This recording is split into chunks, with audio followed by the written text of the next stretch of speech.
Welcome back, everybody, to another episode of Let's Play 35 plus years of Advanced Squad Leader. Today we have a Monday session, so it is still solo for the moment. Still hoping that I'll get someone to show some interest for joining me on these. We also are gonna probably have a short one today. Unfortunately, I'm quite tired, and I figured a starter kit scenario is probably more my flavor for the moment. So, in light of that, we are playing Across the Border. This is starter kit scenario S-44, not to be confused with Across the Border, a scenario for Operation Martlet, which is quite a few years removed from this one. I guess both in publication and in occurrence. Um, because it's a starter kit scenario, there are quite a few things to keep in mind, or that won't be we won't necessarily see. A lot of it doesn't matter too much. For example, like we're not dealing with guns right now. Even mortars, we don't really see them at the moment, that sort of thing. So nothing to be too concerned about. But there are a few things still to mention. So we'll just have to see how everything plays out. Additionally, there are some basic things to mention, as always, both with SSRs and victory conditions. So I'll try to go over those as quickly as possible, because one of them is long-winded, but I can shorten it. So let us just jump in on this. So in this scenario, we have a defensive Polish force that is trying to prevent the some Slovakian troops from entering and securing some locations. I'll go over the specific locations that we're really concerned about, as well as a bonus thing here. So, apart from having to defend from the Slovakian troops, there is a decent number of Slovakian vehicles that are also coming in on board. So we have to, be careful for that. And the scenario is it's 10 squads to 6, and the Slovakians have no sporting weapons really, and they are split kind of evenly between turn 1 and entering on turn 2. This is a 4.5 turn scenario, so pretty short. The special scenario rules that we have, the first one basically is just a long-winded way of saying that the one group of Polish troops are hidden and utilize HIP. So if you know about full ASL, you play full ASL, you'll know 100% what HIP stands for, how it works, all that sort of stuff. For people who don't know, HIP units are like these ones in K9. The idea is simply that you do not reveal their position unless they are shot at, and shot at where a result of anything but a no effect. So if you look at your quick reference charts for the IFT, as long as you don't get a no result, so you have to get a Pintash check, KIA, K, normal morale check, or a morale check of some sort, you'll reveal that unit, and then you apply the effect that would occur. Additionally, because shooting at a hex that contains no units, or no known units, you're shooting as area fire, so all firepower is halved, so you're taking into account halving already. You don't have to worry about concealment. In the case of this scenario, it does not say anything to do with concealment, so once you lose HIP status, you are simply placed on the board as per normal. Outside of being shot at, if a unit attempts to move into your hex, that will reveal that unit in some fashion. So if it's during the movement phase, you get bounced back into the hex you just moved from. The Polish unit is placed on the board, revealed, and gets to shoot. if they so choose. If a unit advances into your hex while a unit is hit, we have the standard close combat actions to take. So the previously hit unit will get a -2 on their ambush. You roll through normally, depending on how that goes. And additionally, you may choose to reveal your Polish units at any time. This can be helpful in particular if you are trying to prevent routes. Probably not going to happen in this scenario. At least I can't imagine it would, but it's something to consider. Special scenario rule number 2 is that the Polish MMC have a +1 DRM for any patsy check. So essentially, if they're trying to close combat an armored car, that is a little bit harder for them to achieve. And unless under recall, any of the armored cars must make a die roll if they do not start their movement phase adjacent to another armored car. Essentially, the vehicles do not have radios, so they must utilize platoon movement, which means they must move in groups of 2. Because this is starter kit, there is no impulse movement or anything. The idea is simply that you move your units around, and that presumably you will end their movement phase, their movement adjacent to another armored car. You have to roll an 8 or less if you are not starting adjacent to another unit in order to be able to do stuff on your movement phase. And that's pretty much it, really. There's some ELR, which I'm not sure is really going to come into play, but I might as well put down some counters now that I mention it, just in case. Snipers do not take place in starter kit. Outside of, I'm sure there's some of the later starter kit scenarios probably started to add them. But for our purpose, oops, you know what? That's not what I wanted to do. But for our purposes, we are not seeing snipers, so I'm just using the counters to remind myself of ELR. ELR is probably not going to matter too much, but hey, might as well observe it while we can, so that anybody who is playing starter kit, if they're not using ELR, this will hopefully be another good example of it in action.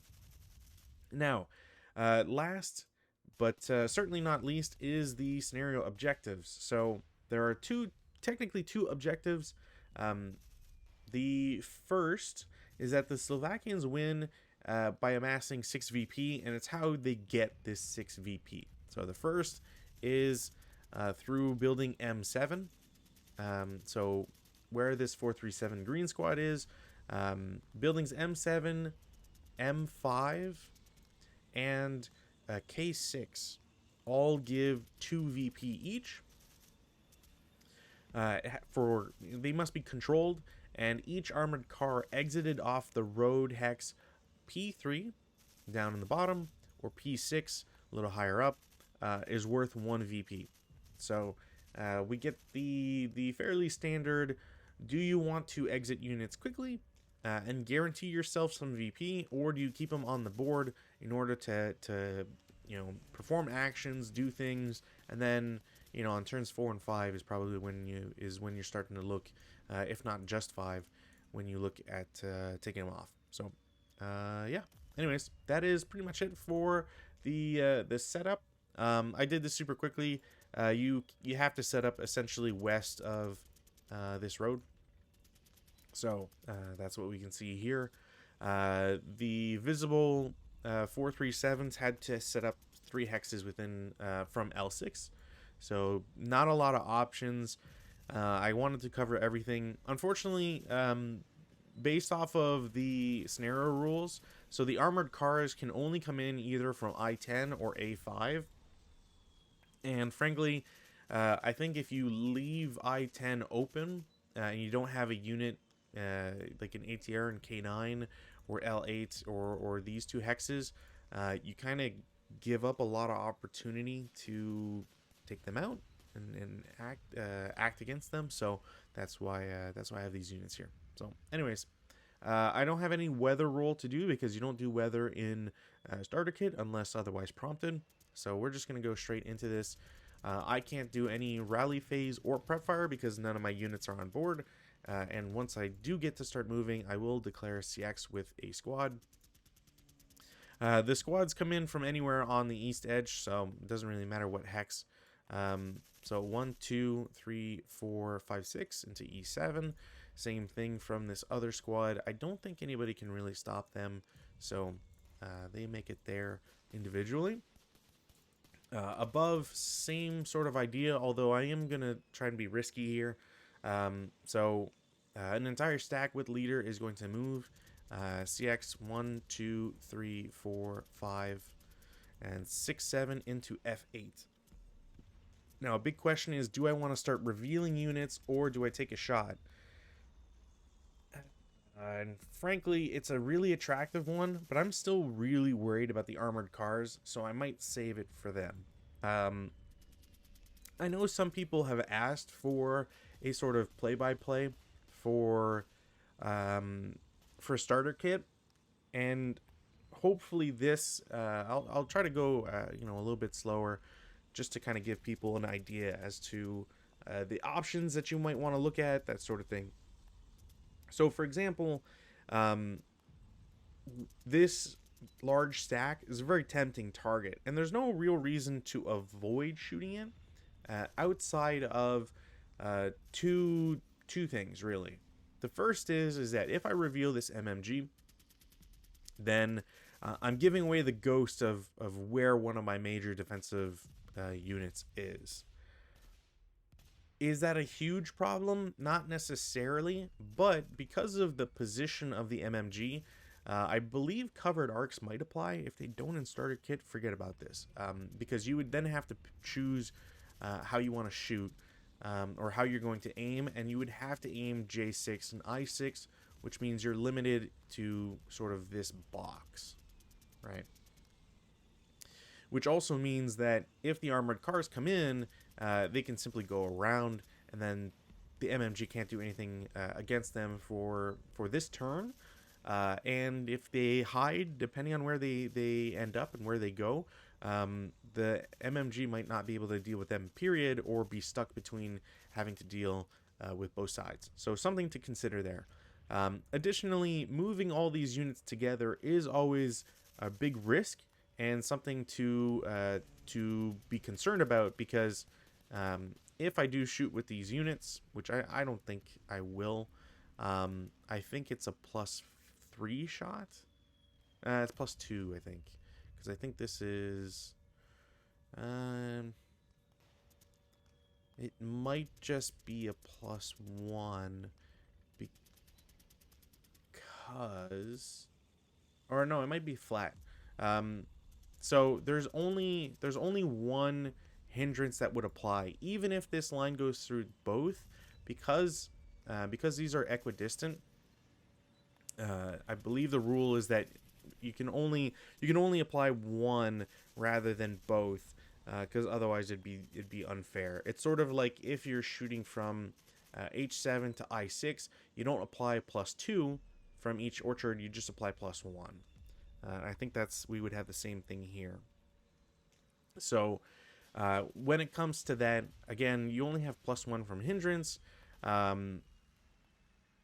It is a non-assault movement, so that automatically cancels itself out. There's a +2 for the building and a -1 for the leader, so it's a +1 overall. 8 +1, it's not bad. Good odds. If you're rolling 7s, you're getting a normal morale check. If you're rolling better than that, obviously the morale checks get more intense. But I think I'm gonna save it, because the only additional thing, if I don't take a shot right now from these guys, is an extra +1.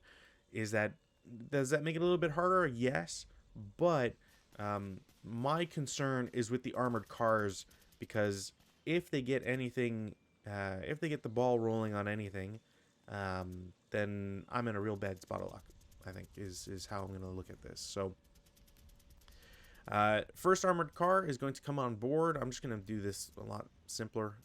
He pays 1 because they're not crew exposed, and I think immediately I'm just going to take this shot, because I want to make getting on board for the other guys to be that much more of a pain in the butt. And if this guy survives, he still has to go somewhere, and I can potentially shoot, or shoot with the MMG.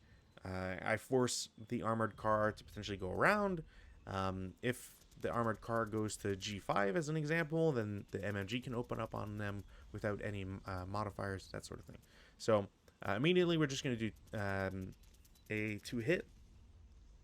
Now, unfortunately for this, there is no negative modifiers for this ATR. The vehicle is moving, so there's a +2.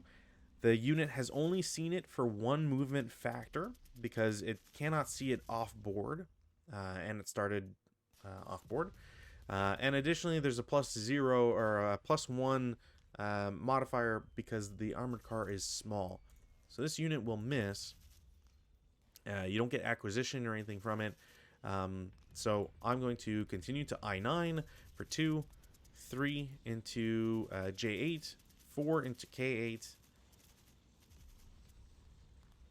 And again, this is where I have a real big question on my hands because, again, we're talking about covered arcs and being locked up. So if I aim one way, I can't shoot another. I think... no, I really have to aim down this way. So I think I'm just gonna have to let this guy go through, and we'll see what goes on. So this is 4, 5, 6, 7, 8, 9, 10, 11, and then I'm gonna stop for 12. Now, armored cars especially have will typically have a lot of movement available to them, especially if there's roads. They get to really take advantage of that mobility. And something to consider is where you want your armored cars to truly put pressure on your opponent. So why I would put an armored car here as an example is because these two units have to, well, this 437 can't shoot at them. This unit can shoot, but can't really do anything. If they try to advance, green troops, I believe, already take a +1 patsy, so they might take a +2 to try and get in there. And green troops just is not something I'm too worried about. Additionally, if this unit tries to go into close combat, even if it's successful, it's taking away from guarding an objective building. Because I didn't have a unit start in building M5/M4, it's just that much more work for this unit to go back into and secure that objective. So something else to consider. So second unit is going to come in for having spent 2, 3, 4, 5, 6, 7, 8, 9, 10, 11, and then stop for 12. So again, I don't want this unit to go into this building. Next armored car will pay 3 to get on board. 4, 5, 6, 7, 8, 9, 10, 11, 12, 13, 14, and then stop for 15. This is more of the same. I want to affect this unit, and either cause encirclement is another good thing to attempt in these scenarios. But also just this guy can't shoot at them, and the MMG might not be able to shoot at this. I don't know what the line of sight is. And yeah, it just causes problems for the 437. So next car has to pay 4 essentially to get on board. 5, 6, 7, 8, 9, 10, 11, 12, 13. Do I want to? Yeah, you know what? 14 stops for or whatever. Stops for a number that's not 18. So I should be fine there. So we go to defensive fire phase. Now, again, this is where I could theoretically hide my MMG and keep the attacker guessing, right? They don't know where the MMG is. It could be up top. It could be in the bottom. It could be anywhere. As long as it's west of this road, there's not much that is really revealed. But at the same time, the more I don't do anything with this MMG, the less opportunity I have to affect the units on board. So that is always another thing to consider on your defensive setup, is that it's nice to have units hidden and trying to go for some sneaky play. But if the sneaking opportunity doesn't occur, if you just get completely bypassed, then it doesn't really matter.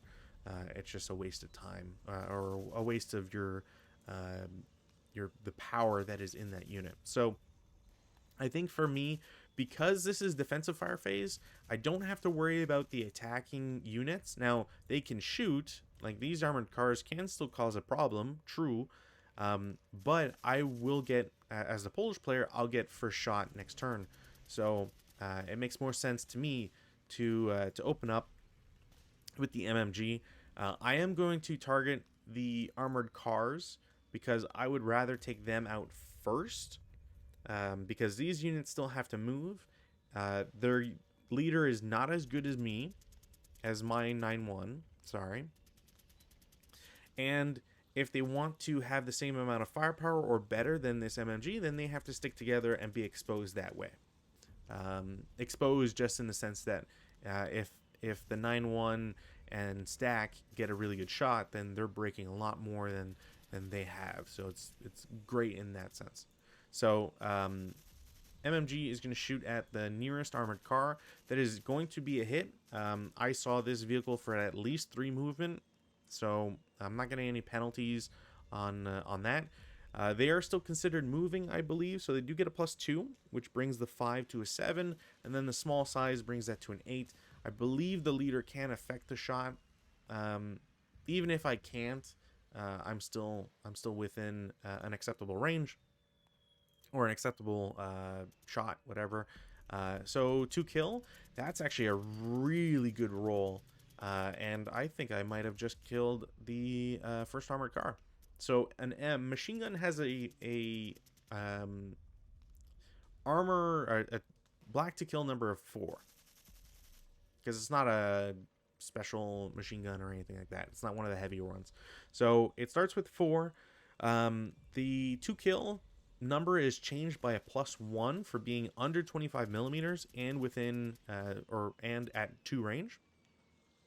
And there's no armor on this armored car, so it goes from a black to kill number of 4 to a 5, and then that's compared to the 2 kill number, which is 3, which is great. That will eliminate this armored car. One thing we do have to check, however, is does the armored car produce a crew, which sadly it does, and this is wild for rolling 5-3-2. So I don't think that starter kit does account for this. I could be wrong, but I'm going to, because it's way more fun to do this sort of thing. So this armored car is essentially blown up. It has been pierced, and the crew inside are now worried for, well, they were able to survive. So they will hop out. They will be pinned, I believe. It's either that or if they're not pinned, they might be considered TI or something. I'm just going to mark them as pinned because it doesn't really matter at the end of the day. And since the squad itself did not shoot, they only use their support weapon at this point, I will take the opportunity to shoot at the now crew in L4. It is going to be a 4 firepower shot, up 1 because the vehicle itself provides 1 TEM, down 1 because the leader that is stacked with it. So it is a 4 flat. A 7 on 4, I believe, is a pin task check. So these guys, I'll roll just in case. Yeah, they'd pass it, but anyways, no snipers, so nothing really to worry about there.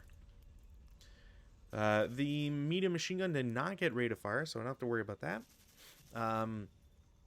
I will try another shot. So the green troops in K4 are going to shoot at the now adjacent crew.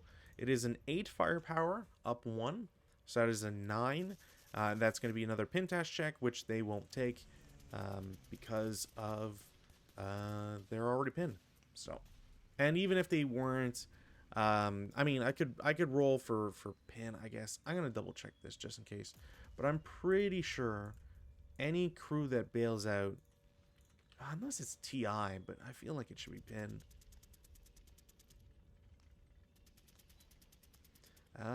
Crew? Is it under crew? I'm checking the full rules because, again, I don't think that, I don't think Starter Kit has anything for crews, but they really should. C2.1? Nope. Oh, it's crew survivals. Where I should be looking at. D5.6? There you go. So on the rec side, there's a crew survival number. Oh, that's true too. I always forget. So there's different quality of crew survival, but I think if it's yeah, it should be fine. After its elimination, the vehicle's owner makes a final DR equal or less than its crew survival number. A vehicle crew counter is placed beneath the wreck, expending all remaining movement factors, and is subject to the effects of hazardous movement. Oh, they are. It's hazardous movement. Oh, okay. Which means, because hazardous movement is worse, which sucks. Which means, where is, do I not have hazardous movement here? I don't think I do. All right. Let us fetch hazardous movement, because that's going to actually cause some problems here. So hazardous movement is a -2 rather than TI or anything like that, which means we have to go reevaluate our earlier numbers. So this shot from the squad becomes a 5-on-4 rather than a pin test check, which is a 1 morale check, which if we look at their task check, they would have failed it, which means they'll break. I'm not sure if they remain, do they remain hazardous movement if they've broken? Probably. Now the other guy, the green guys, rolled an 8. Now we simply added a 1. It should be down 1, so that would be 7 on 7 on 8, which is a 1 morale check, which unfortunately eliminates the crew. So no fun shenanigans to be done, which is unfortunate. Because otherwise, the crew could have routed into the building, which gives them control immediately. If they had survived, then there's an impetus to throw these guys into close combat, which would be fun just because greens versus crews can kind of generate some wonky results. Again, because the armored cars exist and they can still do some damage in that way. So that's pretty much the only shots I want to take or can take. This 437 can't really see anybody. There's no point doing a 4-up-3 shot against this guy. Actually, it'd be a 2-up-3 shot either way. This guy, there's no point to reveal him just yet in case the reinforcements come in from the bottom side. So I have at least one turn of not doing anything with these guys. And the 437 can't shoot at the armored cars and affect them, unfortunately. So advanced fire phase, the Slovakians can't really do anything with their advancing infantry, but I can do stuff with their armored cars. Now, essentially, this would be halved for shooting in the advanced fire phase. It is doubled, so because they're adjacent to their targets that I want to shoot. So, for example, this armored car in N6, it should be, I believe, unless I'm mistaken, and it's quartered, but because he stopped, I'm pretty sure it's not. It is a 4 firepower, up to 8, halved to 4, up 2 for shooting at a building. That is a 9. No effect. I do have rate of fire, but I'm not going to use it. It's just not really worth it. And I think it only affects the main armament, not both. So I would just get a worse shot. Same idea, 4 up 2, no result. And then over here in L3 to K4, same idea. That is a pin task check against the green guys, and they're fine. All right, route phase, nobody to route because they died. We will go to advanced phase. And now I have some things to consider. So the Slovakians, I don't necessarily want to keep units all together. So I think the idea I want to roll with is have some units split up, and I think the idea is going to be to throw a majority with this group, because this ATR is now going to have to make the decision between shooting it at the armored cars or paying attention to these guys. Do I retreat with them? Do I keep him where he is? That sort of thing. I also don't like. I want to spread these guys out so that this MMG has to make a decision. Either they protect from units trying to move through the road, or they go for the harder shot up top. So we'll see.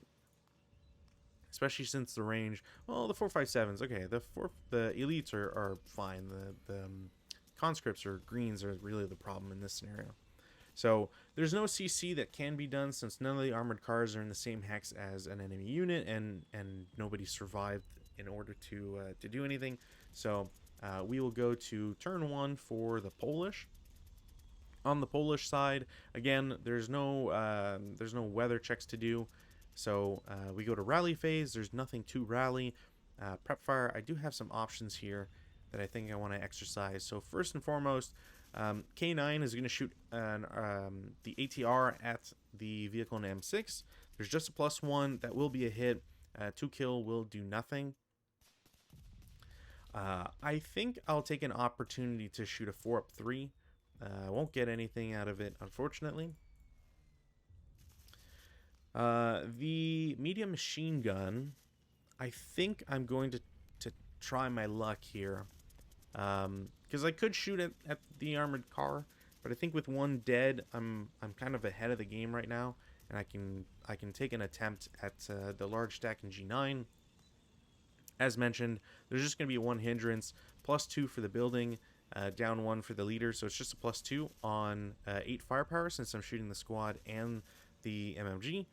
Unfortunately, that is a 10 on 8, which won't do anything. I do have rate of fire, so the medium machine gun will shoot again. So it's just a 4-2, and I will get nothing out of it, unfortunately. I do have the opportunity at a full firepower shot with the green squad, so I'll take it. It is a 4-2 shot against this CX unit. That's a really good shot. That'll be a normal morale check against the squad, and they will pass it just barely. I don't have any shots with these rear guys, and I don't want to throw this hidden stack away just yet. Like I said, I don't know if any extra units will come in on the bottom, so I can't rely on that just because the other units came up top. But I do think that I will want to try and get one of these units, perhaps K4, into CC. And if I can get something out of it, if I can force the armored car to do something, move away, whatever, then I can get into the M5 building. If I just move into L4, they can get shot at. They will be shot at, and that probably won't go too well. So I'm going to stay in this building for now in K4. This guy in M7, I don't want him to move. So defensive fire, now the Slovakians have the opportunity to take some shots. I'm already at a +1. I'm actually not sure if this hex will cross. It probably will. So I think I'll just take a 3-3 shot. Nope. It wasn't really going to happen anyways, but might as well try once in a while. These guys are range of 4. 1, 2, 3, 4, 5. Yeah.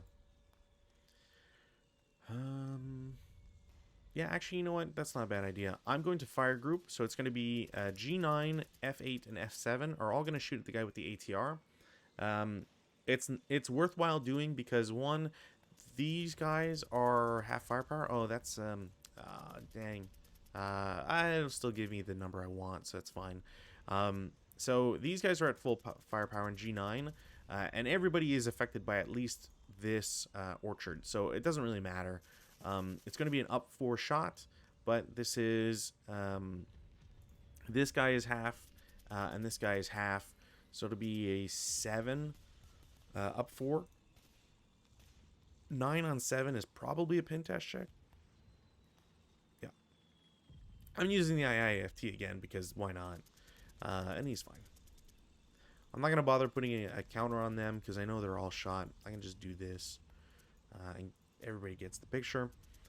First armored car in N6 is now shooting at double. So it's going to be 8 firepower up 2. That is a pintash check. They're fine. Next armored car, same idea. That is a normal morale check. They are fine. Greens passing their morale checks is always crazy. And then a pintash check. And they're fine. All right. So advanced fire phase, there's nothing to do still. So routes, there are none. We progress to advance. I'm going to try and get the 437 in K4 to go into L3. They will take a Patsy. Now, the real big important part here is, does this supersede? You know what? I think it does. I don't think we're talking about inexperience in this case. I think the SSR just covers that. So they will take a 1 Patsy in order to advance on this armored car. They rolled the 6, turns into a 7. That's equal to their morale. They will succeed. There's no other movement I really want to do. Like theoretically, I can move this ATR back, but the problem is I'm worried I will lose line of sight on this armored car. And I want to keep that at least for 1 more turn of shots. Because if this armored car starts up to move, I can shoot at him, that sort of thing. So, CC, there is 1. We are doing vehicle CC, so that's always a little bit complicated. So keep in mind, an MMC in close combat against a vehicle uses different numbers. So in this case, well, as in all cases with close combat, crew or MMC quality is usually not a factor. I say usually because inexperienced personnel and capture attempts is something to keep in mind. But armored cars can't capture, so we don't have to worry about that. So a squad has a CCV of 5. They are inexperienced because they're green. Actually, you know what? I'm going to check to see if the rules state anything about inexperienced. Inexperienced? Yeah, they do. Okay.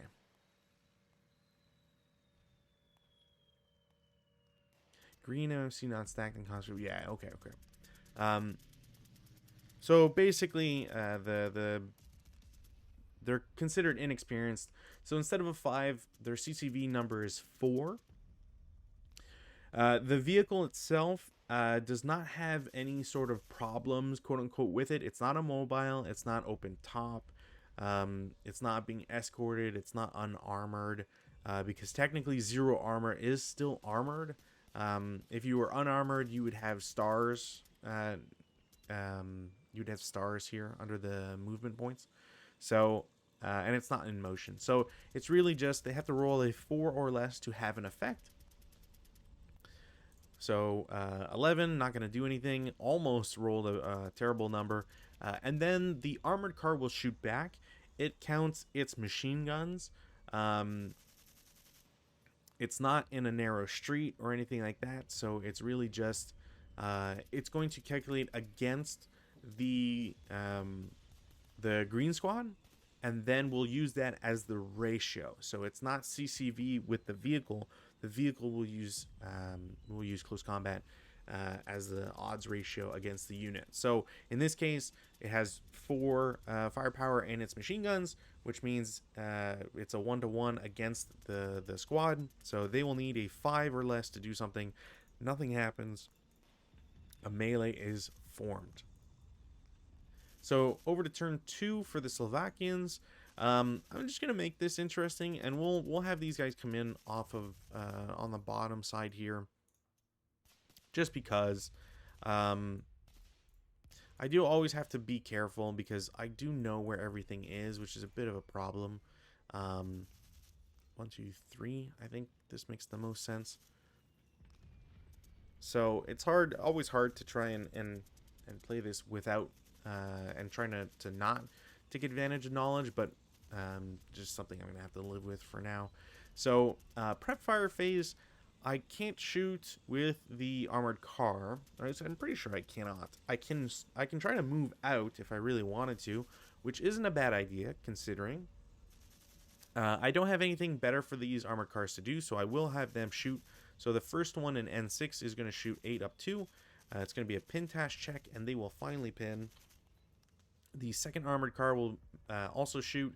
That will be a 1 morale check against the green squad, and they are just pinned a second time, which does nothing. So really unfortunate that I can't get better than a pin result, but sometimes that be life. I could attempt to shoot with these squads here. The problem is that I have a lot of reinforcements that are coming in, and I kind of want to force the Polish player to choose between shooting at guys that are coming up top and guys that are coming at the bottom. It's really kind of a which poison chalice do you pick in this circumstance? So I'm going to move the offboard units first because these guys are closer and there's an opportunity for them with 4 movement to just walk up to the MMG. So if this MMG shoots and fails for whatever reason, breaks or whatever the case may be, they no longer have that weapons protection. If I come from the bottom, I'm forcing this green to potentially shoot, and I'm also taking advantage of the distance that I can get to kind of get into some buildings that they might not expect me to get to too quickly. I also have to not know that these guys exist. If I was playing this, I think it's safe to say H4 might be a really good spot for an enemy unit to be. Any unit that's trying to get into that building from adjacent hexes is just going to get pushed back, stuck in a road, and that's a really big problem, especially if that hex is H5, just because of where you're stuck. You can only go into basically open ground hexes, which isn't great. So bottom squad with a leader CX, they will go 1, 2, 3, 4, 5, 6. I kind of have to just do 7. Now, I'm not sure if I can see this, but I like the idea of shooting and potentially breaking a leader. If only because there's a lot of infantry now that are available for the Slovakians, and if I break their leaders, any of the broken squads are probably not going to come back. So I will take this opportunity to shoot. It is a clean shot. It is range 3, so I don't have to worry about anything. And it is a 4 down 2. Now, thankfully, I am with the leader, so I don't cower here. And a 6 on 4 is a normal morale check. So the leader goes first, as is tradition. They will break. Now, this is where ELR does come into play. So when you're doing your morale checks, always be cognizant of what you rolled, what the modifier for that roll is, so the final morale check roll, and you compare that to the unit's morale. So in this case, I rolled an 11. It was just a normal morale check. 11 versus 7, it's a 4 difference. ELR is 2, so anything greater than 2 ELR, 2 difference off of your morale check dice will ELR it. So this guy becomes a 6-1 and will break. The other, the squad itself will take a morale check and will pass without issues. The leader no longer has a CX counter on them, and they will just be like this for now. I could put residual, but I'm not going to move other units in there. I'm going to do this, but it's not really suggested because you could just move singularly. But I'm going to have these guys CX because I want to get over here. So 1, 2, 3, 4, 5, 6. Again, this is a really juicy target, and I am very tempted to shoot, even if it's a 2 down 2. You get them, you get a good snake eyes or whatever. That's, well, maybe not snake eyes because cowering, but it's a very juicy shot. And if I wasn't, If I didn't have these guys coming in afterwards, if these units had already moved, I'd probably take this 437 shot down there, because these guys are hella exposed, and I don't really have anything to I don't have to worry about them too much. So yeah, over here, I'm going to have really both of these squads just CX as well. 1, 2, 3, 4, 5, 6. Nobody can really shoot at them, so I don't have to worry too much. And I can split into 2 buildings or just go into F4, whatever the case may be. Meanwhile, the units up top will lose their CX. So here's where I start to wonder, how ballsy do I want to get with my movement. If I draw the MMG away and have the MMG shoot at units going into F5 as an example, that MMG is no longer useful against the armored cars. So it's a big decision between those two. Again, I'm also pulling it away from shooting at, say, a big stack in G9 versus anywhere else. And the 347s, they're not as good as the 447s, so I'm fine with losing 347s to begin with in comparison to what else is available. So I think the plan here is I want to get into H4. So the first squad is going to go down to F5. I do not want these guys to get into H4. So I will have the green squad shoot first because they're weaker. And if they fail, then I might still have J5 to G5 as a safety shot. But I'd rather lose the shot from the 437 first, just in case. Especially if this unit makes it into H4, they can still subsequent and potentially get something out of it. So it's going to be a 4-down-2 shot. And there we have a perfect example of all this. It'd be way worse if I shot with the machine gun, obviously, but this is also just a great result. A 2 on a 4 is a K2, so they will become a half squad. And they will take a 2 morale check, which they will impressively pass. Don't think that was on the menu there, but all right. So they will continue. Residual fire is important here in case any other units go through. And if you're playing against an opponent and not yourself, it's important to mark your hexes with residual. I know that I might not go through this hex again, so that's why sometimes you omit it. But really, if you're playing for realsies or whatever, you should be using those. I'm not particularly worried about a 137 right now, so I will let them go in, and then have the green squad subsequent. It will be a 4-up-1 because it is +2 for the building, -1 for non-assault movement. We're looking at a normal morale check, and impressively, I've rolled a lot of good morale checks. 5.62 is my average. That is insane. I've only failed, I guess, technically 1 morale check this whole game, which is out of 8 of them. That's impressive. So the unit will make it into this building, and there will be another 2 residual placed. Now, again, it sucks that the 137 was able to get in there. It's not an objective building, so I'm not concerned at the moment as the Polish side. And they're against the 437, which, if there's ever any close combat, they should win handily. So yeah, not too concerned. Now here's where there's a bit of a sacrifice play that can take place. So depending on how you look at it, the option here is that I can now try to flood this area. This guy's exposed. He's out all on his own. He has to move back to a building. This guy's pinned, so he's not really going to be able to do anything, especially since his range is 3. So, you know, he's providing 2 or 1 firepower at an I6, so it's not great. And these guys have already shot, and this guy's occupied. So the plan here will be have this 347 in F7 go to G7 for 1, into H7 for 2. Before I make any other moves, So the one thing to consider is that if this unit moves down to I7, this guy's now gonna have a real hard time defending, or I wait till if they go into J6 as an example. J6 isn't a guarantee for movement though, so I think in this circumstance I want to shoot with this first line squad as a 4 flat. So because I need to take advantage of the least amount of residual firepower and whatnot that can be placed. And hindrances really is what I mean to say. So this is 4 firepower.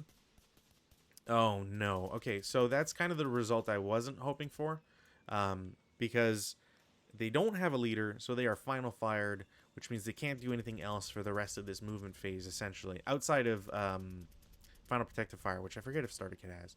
I'm not gonna check, but we can play it as if there is, if they don't. Now that is a 4, as I said, flat, so it's a 4-on-4, which is a good shot. They cowered, so instead of 4, it goes down to a 2, which, again, still a good shot. It's still a 1 morale check, which they will pass, okay. That's not great. Because they cowered, because they cowered, it goes down to a 2, which then means that the residual that would be placed here is a 1, but that's reduced because of orchards to a 0. So there's not even any residual that gets placed. Kind of the worst, really, of all potential results here. So this squad will continue to move into I7.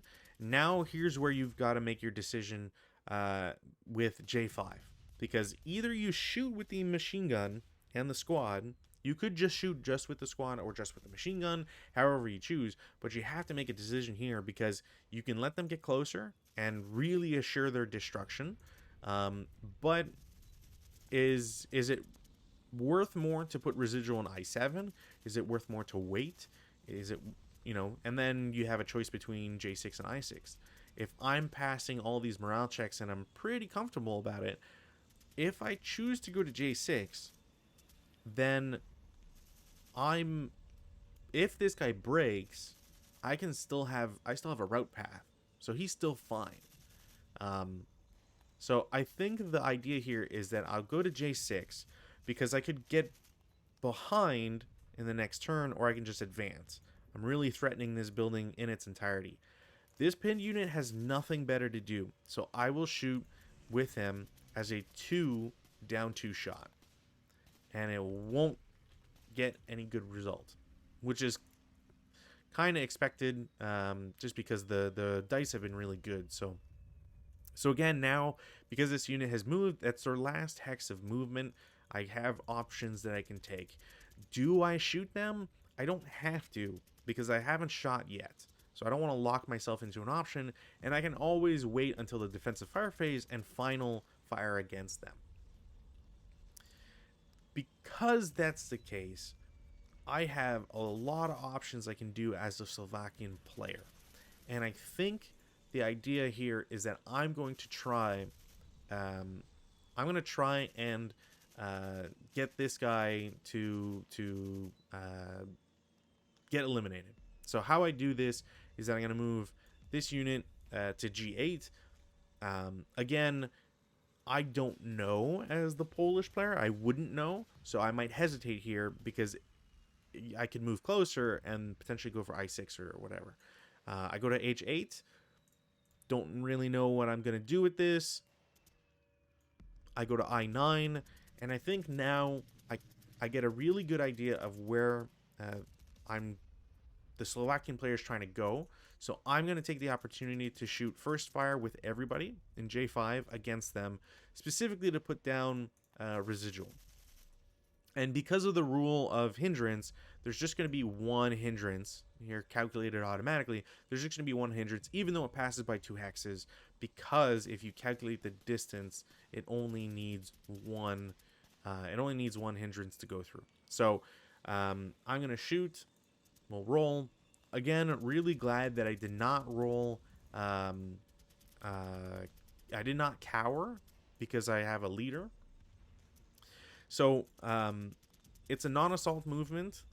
It is a +1 for hindrance. So immediately that cancels out. There's a -1 for the leader. So instead of an 8, that is a 7. It's a 7 on 8, which is a 1 morale check. And they will break. And again, check your numbers, because this is an 11, which will force them to break, but also more importantly, ELR.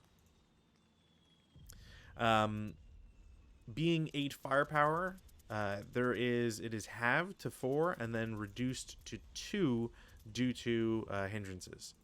Now, this stack is still fine, and they have the option of moving.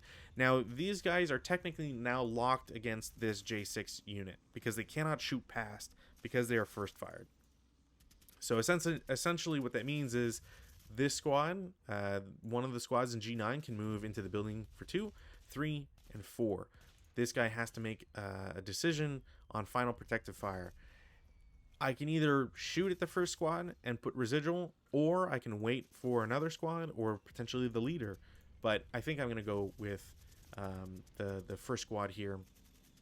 It's final protective fire, so we're still observing double and half firepower, so it is a 4.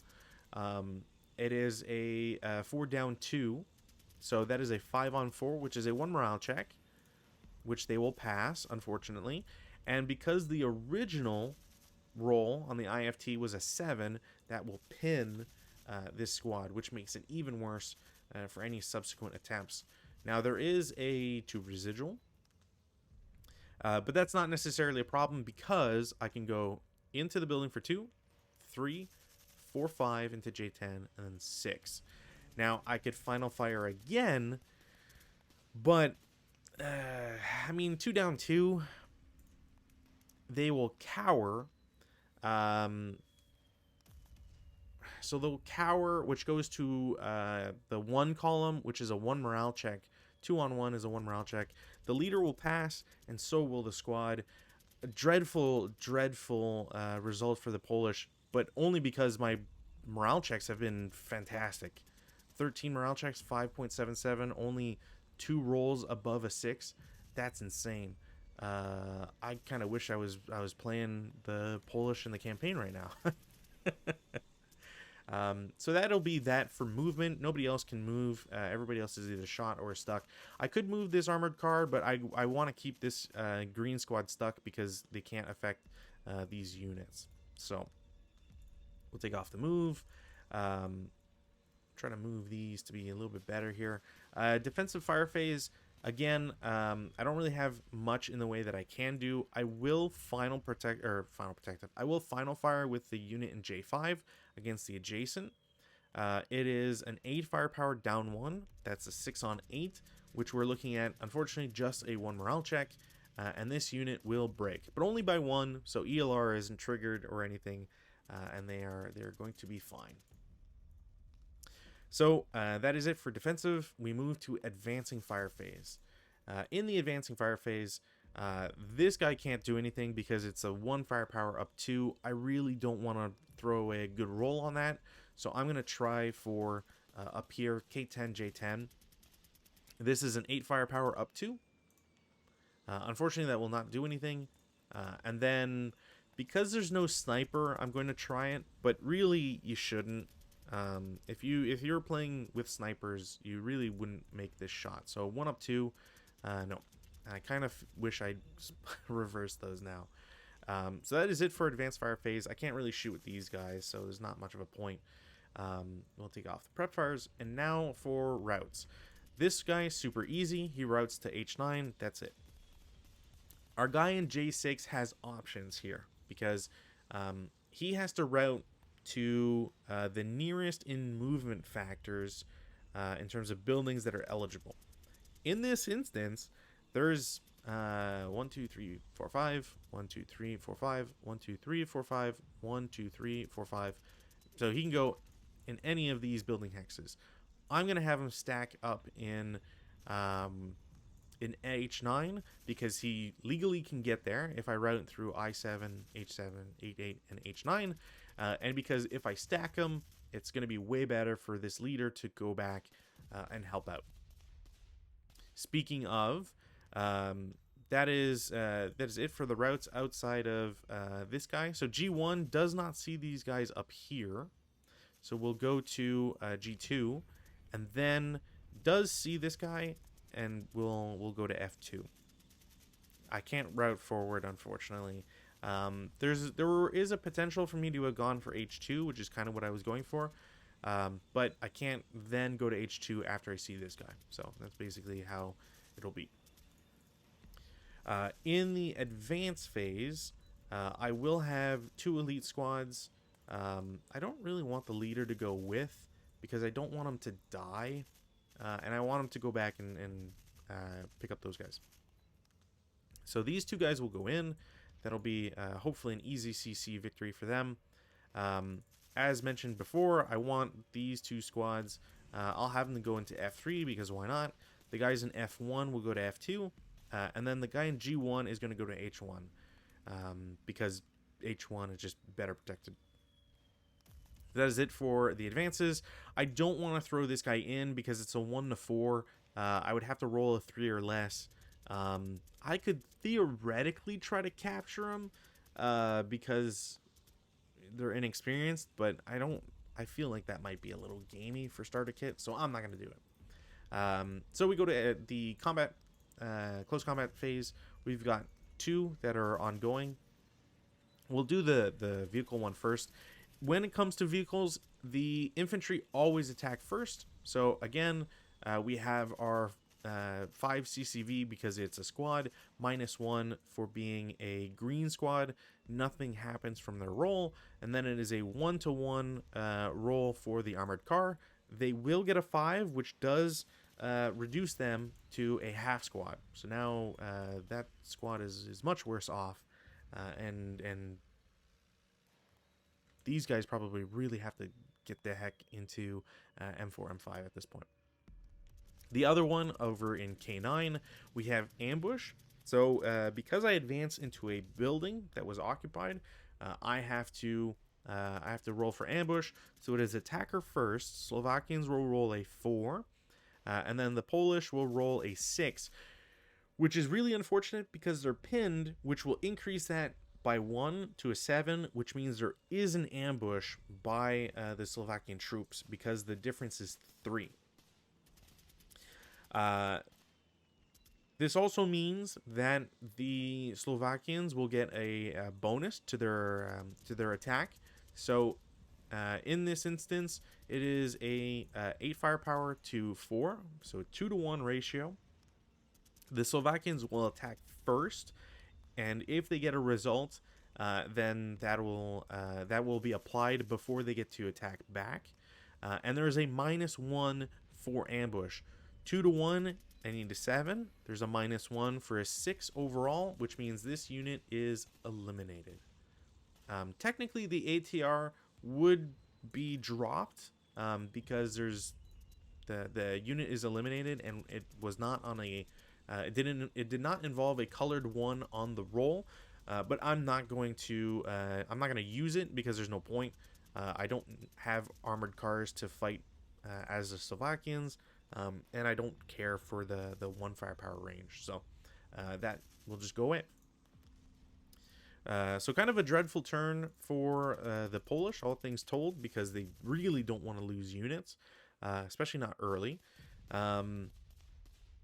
So yeah, turn 2 for the Polish. We can take off the pin results. Because there's no ATR, I also don't have far less to combat these armored cars, so I will probably want to shoot at them with the MMG now. In the rally phase, the guys up in H9 cannot rally because it is not their turn, so I can't self-rally, but I do have a leader that is broken, and I will try to rally him because I think the idea of not trying is kind of it's a little weird. You should maybe you shouldn't be compelled to, but I figure might as well. So yeah, the leader down here does not rally, so we will go to prep fire. First things first, the green squad will shoot at the guys in H4. It is an 8-up-2. That will be a pin test check, and the jerks will be fine. The squad with the MMG, I actually don't think I can see these guys. So I think my opportunity here is going to be to take an 8 up 2 shot against K6. Yeah, 1 hindrance, 2 for the building, -1. So 8 up 2. I did not get rate of fire or a positive outcome there, really. So that'll be it for their shot. In the movement phase, I'm going to have the Green Squadron M7 move to N7. I can still cover the road, so that's not a problem. And I'm forcing these guys to turn. I didn't really want to do that, but I think I kind of have to at this point. And then these guys are going to run back. So how this is going to work is they will move to K2. Nobody can really shoot at them, so I'm not too worried about it. They'll get to L2 for 3, and then 4 into M3. I still don't think anybody can really shoot at them. And then 5-6 into M4. There's no other movement that I can do. Again, once you're so the Polish only have 6 squads, so having lost 1 is already a problem. Hey, Piney, 456 again. Welcome. So yeah, the Polish troops are kind of in a bit of a bind because they lost 1/6 of their firepower, technically a quarter because of the extra half squad there that's lost. So that's a problem.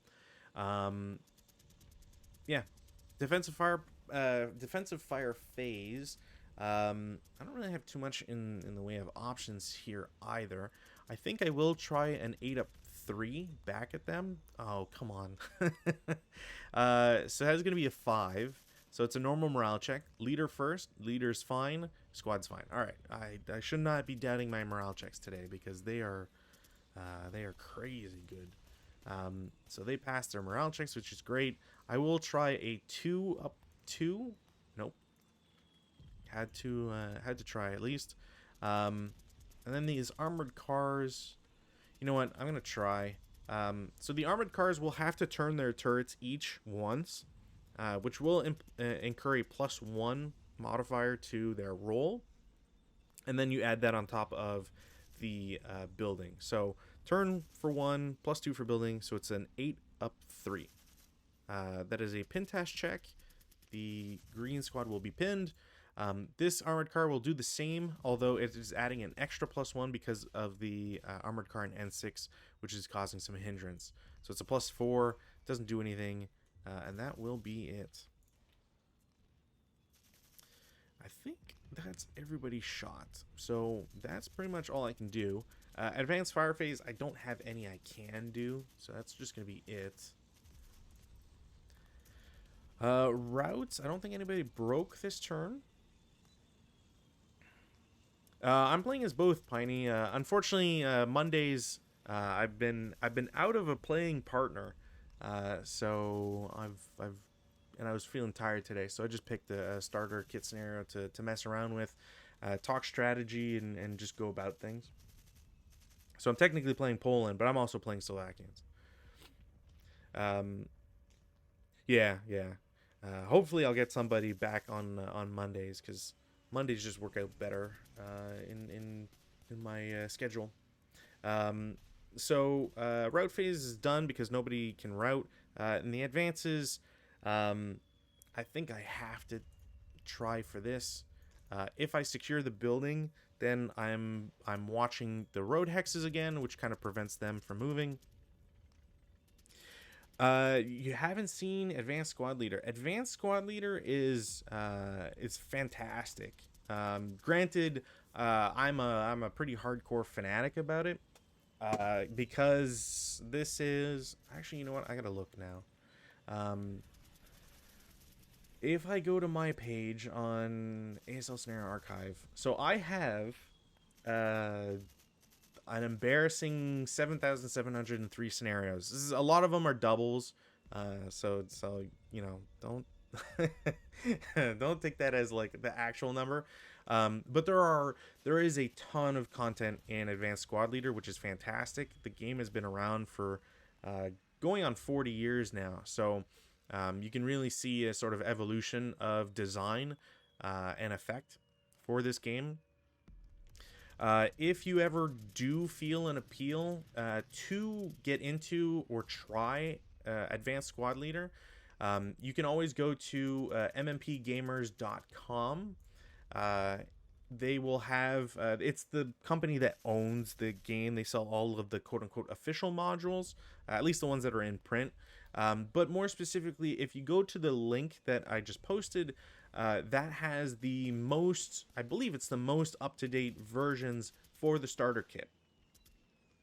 Starter kit is basically it's ASL, but they take some of the more convoluted things out of the rules in order to get you to feel comfortable with approaching the rule set in and of itself. If you go to mmpgamers.com specifically, actually, you know what? I'll just link that page as well. You'll find on MMP Gamers, which I keep repeating, if you go to the website, there is a section in the top right that it has the title Resources. If you mouse over it, it'll give you a bunch of links to download pages. If you're interested in their other products, obviously go check those out. I focus only on ASL, for better or worse, after playing 200 plus scenarios on stream anyways. So there is, the first one is ASL downloads. The second link is ASL SK or starter kit downloads. If you click on that link, I'll just post this link as well in chat. If you click on that link, it'll get you to the rules. There's a couple things that are available for print if you have a one of the campaign games, but more specifically, if you scroll down a little bit, there's some scenarios that are available for free. So MMP did a really good job, in my opinion, at saying how do we get new players into ASL without having to bury them in a huge rule book, which is a little bit more intimidating than it really is, to be honest. If you're interested, my suggestion is that you pick one of the, you can download all the scenarios, obviously, but pick a scenario that only has infantry and isn't too cluttered. Cluttered just being like the number of counters that are on the board. I think if you're hitting 12 counters per side, that's probably a good enough number for your first scenario. More than that, it can bog down a little bit just because you might have too many options, too many things to think about. But anything smaller than 12 counters per side, it's kind of a golden ratio in that sense of it's easy to pick up, it's easy to set up. You don't have too many options, so moving on the map, shooting, making decisions is really easy. Pick an infantry only scenario as well, because you really just want to start with the basics, understand the fundamentals of moving across the map, objectives that you need to take, and the varying results of things. So if you're looking at stream rather than all the MMP links I sent, you'll note that on this board there's quite a few different pieces of art, and each of these represent different terrain, of course. So the brown looking rectangles or squares, those are wooden buildings. Your gray ones are the same except stone buildings. You have what some people call eyelashes over the green splotches. Those are brush hexes. You have your orchard hexes, which are just like 4 trees in a pattern. And you have woods or forest hexes that are just your sort of green, darker green blobs. That's kind of the basic terrain that you'll encounter in starter kit scenarios. So getting a feel for how much a hex costs to move into, what defensive options someone has, all that sort of stuff is is really neat, interesting to explore. Um, yeah, I don't know what else to really add to that right away, because I don't want it to be information overload. But if you ever do have questions, I do suggest that if you want to jump into it, there are some ASL discords out there as well, and it's a very welcoming community. Um, oh, thanks for the follow. It's a very welcoming community. You can find the ASL group on Facebook as well. I don't link to them because I don't think I could fit a link into the stream's stuff. And I think I ran out of social links on my Twitch page. But if you're more comfortable with Facebook, go to Facebook. They should be rather easy to find. You might have to ask for an invite, but otherwise, if you're more comfortable with Discord, if you know what that is, if you use that program, go to Discord. There's a link, I believe, on the Twitch page that I run, as well as just in the stream right now on the top left. Um, Everybody's super friendly there. There's sections for asking questions specifically. You can ask questions just in the general chat, and people shouldn't give you any troubles. And if they do, I'll smash them or whatever. Yeah. Anyways, thank you for showing up. And if you want to see how this plays out, then stay tuned. In the advanced phase, like I said, the green squad will jump in on this 137 half squad because that is a really good trade to make. Hopefully, I will succeed in that. The leader with the medium machine gun and the full squad, the first line squad, will move back to K6 because I need to prevent these two squads from going anywhere, really, and I need to protect the building. And now I have a really potentially disastrous option here. I want to save this green squad, or green half squad, I should say. But if I move the leader and squad into the hex,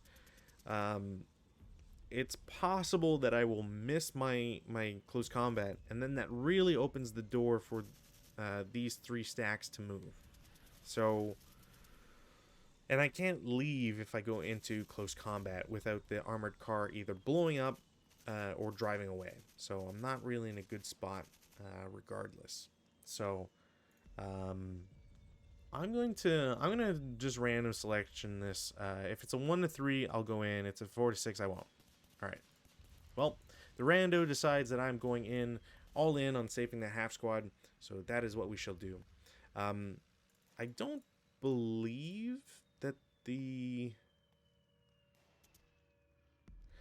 not so the problem with the way that ASL represents itself is that in this instance I'm going into melee with this armored car.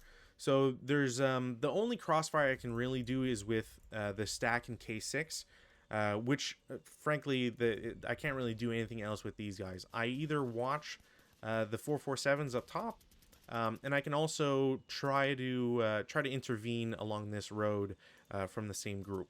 So I can technically watch them. They are CX'd, which means that they're exhausted, so they won't be able to get any like bonus movement next turn, which is great because of the distance involved.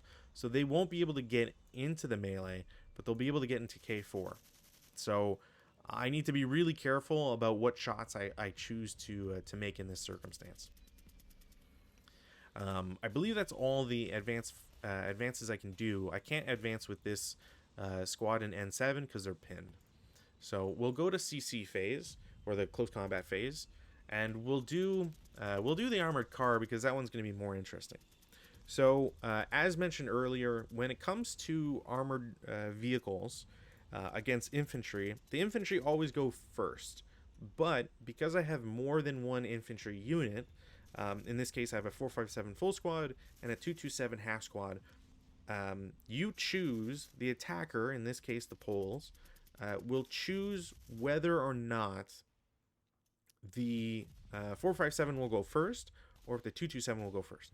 It makes more sense to have the 457 go first because they're stronger, they have better odds. The leader will also assist the 457. If they're not successful, the armored car goes, and then it's the 227 that gets to go. And the armored car gets to choose who they're shooting at.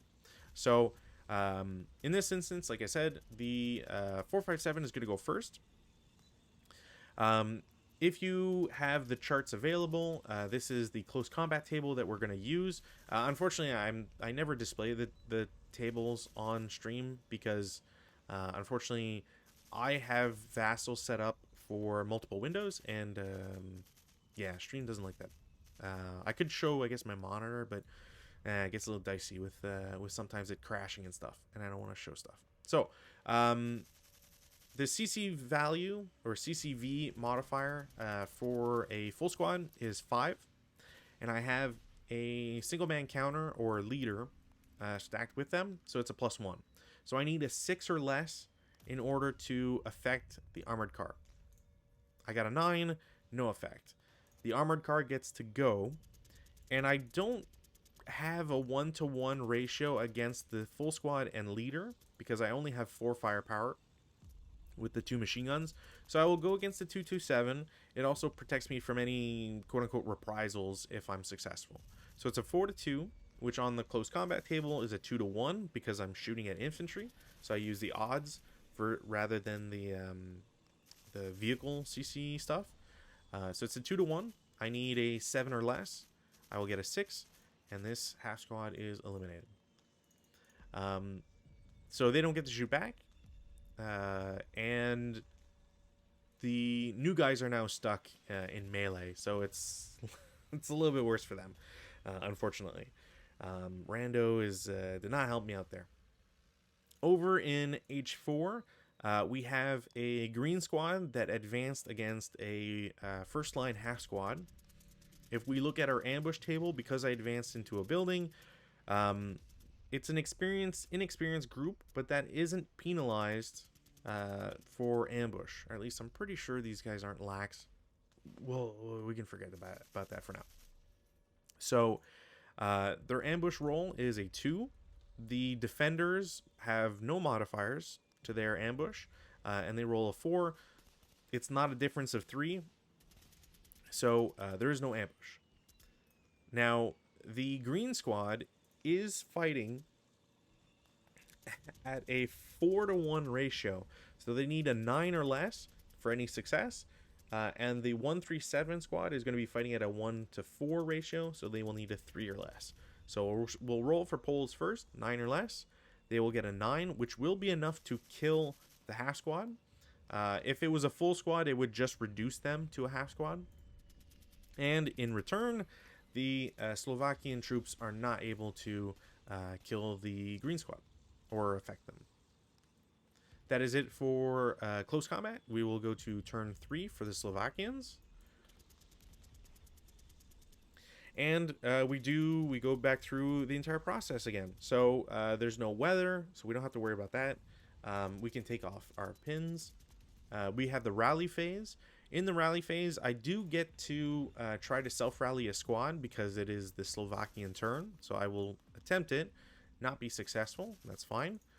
I have a 6-up-1 leader in F2. They will also try to self-rally and not be successful. All right.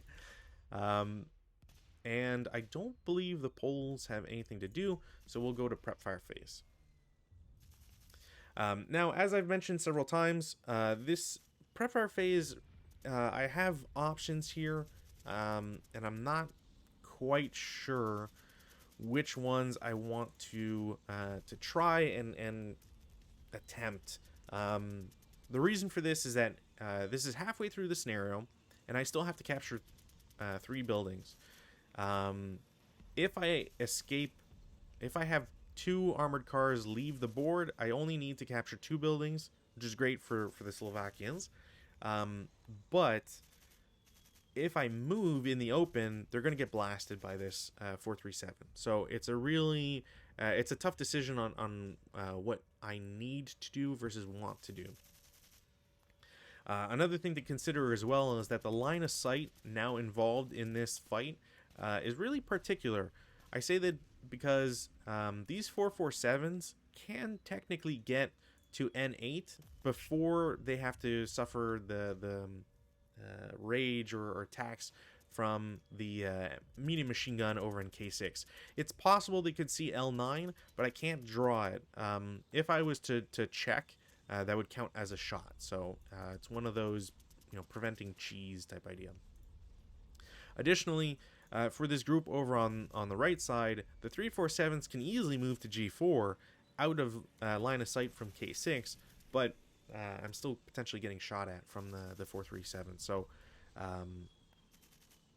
I think because these two 447s are rather close, I'm going to take a shot with both of them. It's going to be an 8-up-2 against the stack in K6. They will cower. Even if they didn't cower, the +2 is going to make that a no effect on the table. So that will be it for their prep fire. We'll go to movement since I don't really have anybody else I want to shoot with. And we have some hopefully easy decisions to make, but tough results to face here. So F4, I have 2 squads. They will lose their CX counter. They've recovered from having moved, used their bonus movement. They will low crawl to G4 in the open. Low crawling really just prevents having the first fire non-assault movement stuff. Yes, the idea is that if I had gotten a pin result, it would have their firepower that they could shoot out from, which would be great because it's less dangerous for me to move around. And if I'd gotten what's called a morale check, it's possible that the unit would have broken. And when you're broken, you can't shoot. You have to. You're basically stuck not being able to do anything. Your guys are panicking and they're just defenseless. Yeah. So one of the squads will assault move into G4. The 437 here has to shoot. I don't have any real other options. It's going to be doubled for being adjacent, so it's an 8 firepower shot. There is a -1 for being in the open, and that's it. I rolled a 7, goes down to 6. 6 on 8 firepower is a 1 morale check. And that squad will only pin, which is... These shots have been getting crazy. In case you missed it, Piney, so one of the things that's really cool about ASL is that it's a lot of give and go especially in movement phase, because one player is always moving or performing their actions, and the defensive player in this sense is always able to react to that. There's some exceptions, like prep fire phase, the defender doesn't get to do anything. Same applies for advanced fire phase, blah blah blah. But when it comes to movement, every time I move a hex, that is a potential action or reaction that the defensive player can take. So you never really feel like you kind of have to let an opponent get the jump on you in that sense. Additionally, because I shot and I'm not suffering from cowering or hindrance or anything like that, I place 4 residual firepower in G4. So any other unit that tries to go through G4 takes an immediate 4 firepower shot, which is fantastic. It's a way to really prevent you from throwing a unit and then 4 other guys also get into the same hex and they're protected through magic. And you can use that to your benefit, not only as the defender, because I might, as an example, with G4 now having 4 residual, I might not want to move either of these 3 remaining squads into that hex. But if I move to G5, I might be spotted by this medium machine gun. So do I take an 8 firepower shot, or do I risk a 4 firepower shot? In the same idea, if I wanted to get to, if I wanted to not expose myself in G5, well, the only way to threaten H4 in close combat, as an example, I now have to go 1, 2, 3, rather than if I wanted to go somewhere else and get 4 movement out of, instead of moving only 2 hexes and potentially going into I4 as an example, I now have to move 3 hexes to get that extra. I'm paying that extra movement cost, so it's punishing in that sense. I've already moved it, so I'll just keep it as is. But there is a world where it's better to move this 347 squad in H1 first, and we'll delve into that right after this. So I'm gonna make this green squad shoot a second time, their second time that they're allowed to. It is doubled for being adjacent, but it is halved for their second shot. So it is a 4 firepower shot. It is non-assault movement in an open ground, -2. So 4 down 2. It is a 5 on 4, which I believe is a 1 morale check or normal. 1 morale check.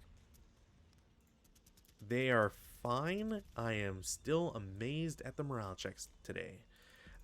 So they've shot, again, because it's halved, instead of 4, they leave 2 residual now. And the squad that was there is unaffected, which is very lucky for them. The reason why H1 is a better option in terms of moving first is because the green squad here is kind of locked in on shooting at guys that are adjacent to them. They can't shoot further than anybody, than the closest unit if they've already shot, which means that this unit in H1 could move to I2 for 1, I3 for 2, and then I4 for 4. And if this green squad shot at that point, then they would have the +2 defense there. Now, granted, I am ignoring the fact that there's a medium machine gun and a squad. I'm going to have the squad alone shoot, and the reason for this is that I want to save the MMG to shoot at these armored cars. Because the MMG is the only thing that can take them out at this point. So the squad is going to shoot 4 firepower. It is 1, 2, 3, 4, 5 hexes away. So they use their full firepower. And the leader is going to help them out. So it is a 4 down 3 shot. 1 for non-assault, 1 for open ground, -1 for the leader. That is an 8, which is down 3 to a 5. 5 on 4, we just saw. It's a 1 morale check. And they also pass it. Jeez. All right. Well, yep. That is a thing. I'm going to mark this first fire counter as inherent firepower, so I don't forget that they didn't use the machine gun. Just in case, and since we're showing off rules here, I do still leave a residual. I will probably never enter that hex now because there's not much of a point, but important if you're trying to follow the rules and get the basics down. So as mentioned, I3, it's only two movement factors to get there, so they pay an extra 2, or their last 2, I should say, to get into I4. I could take an extra shot with the green troops, but the problem is that any extra shot I take is going to count against their morale check, or their morale, because it acts as a morale check. So I could potentially break these guys. And if I had a place to route to, if there was a way that wasn't, if they weren't surrounded, essentially, I could see myself doing this because they could just route to this leader, for example, and have their benefit. But if they break now, they have nowhere to go. They'll get eliminated for free. So we don't want to, let's not risk that just yet. Speaking of, I have 2 347 squads left. So I'm going to have one of them go to G3 for 1, continue into H2 for 3 total, so 2, 3, and then finish in I3 for 4 movement factors. Reason for this is I want him to go into J2. I don't want him to suffer from the residual because his goal is going to be to go to M5. This 347 is going to be a bit of a stinker. He's going to go to F3 for 1, continue into F2 for 3 total, so 2, 3 again for building. and then into G5 for 4. And the reason I'm doing this is because if this unit breaks, he can't route anywhere, so he's dead. And on top of that, it's just spreading out the shots. So if this machine gun wants to do anything against them, it's just really unlikely to have a devastating effect. Lastly, I have this leader up here in J10. I had plans to move him over to my broken guys and try to get them back in the fight. So he will spend 1 to get into I-10, and then 3 total into H9. The 347 is firepower, range, and then morale. So same thing for the greens over here, 437. And each nationality that is represented in game has their own values, and these values also change based off of the quality of the unit. So I've just pulled 4 counters for the Germans up top. Actually, you know what? I'm going to also bring up the other one because the other one's always fun as a comparison.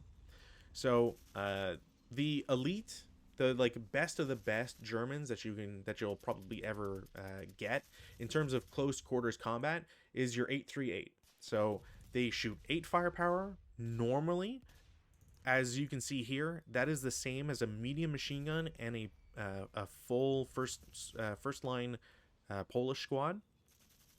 These guys are basically representing having MP40s, MP44s. They got a lot of automatic weapons. They have a lot of grenades with them. There's some underlined stuff, and you can even see like a little exponent there. Don't worry about that too much just yet. That's some more advanced stuff that you'll see a lot later.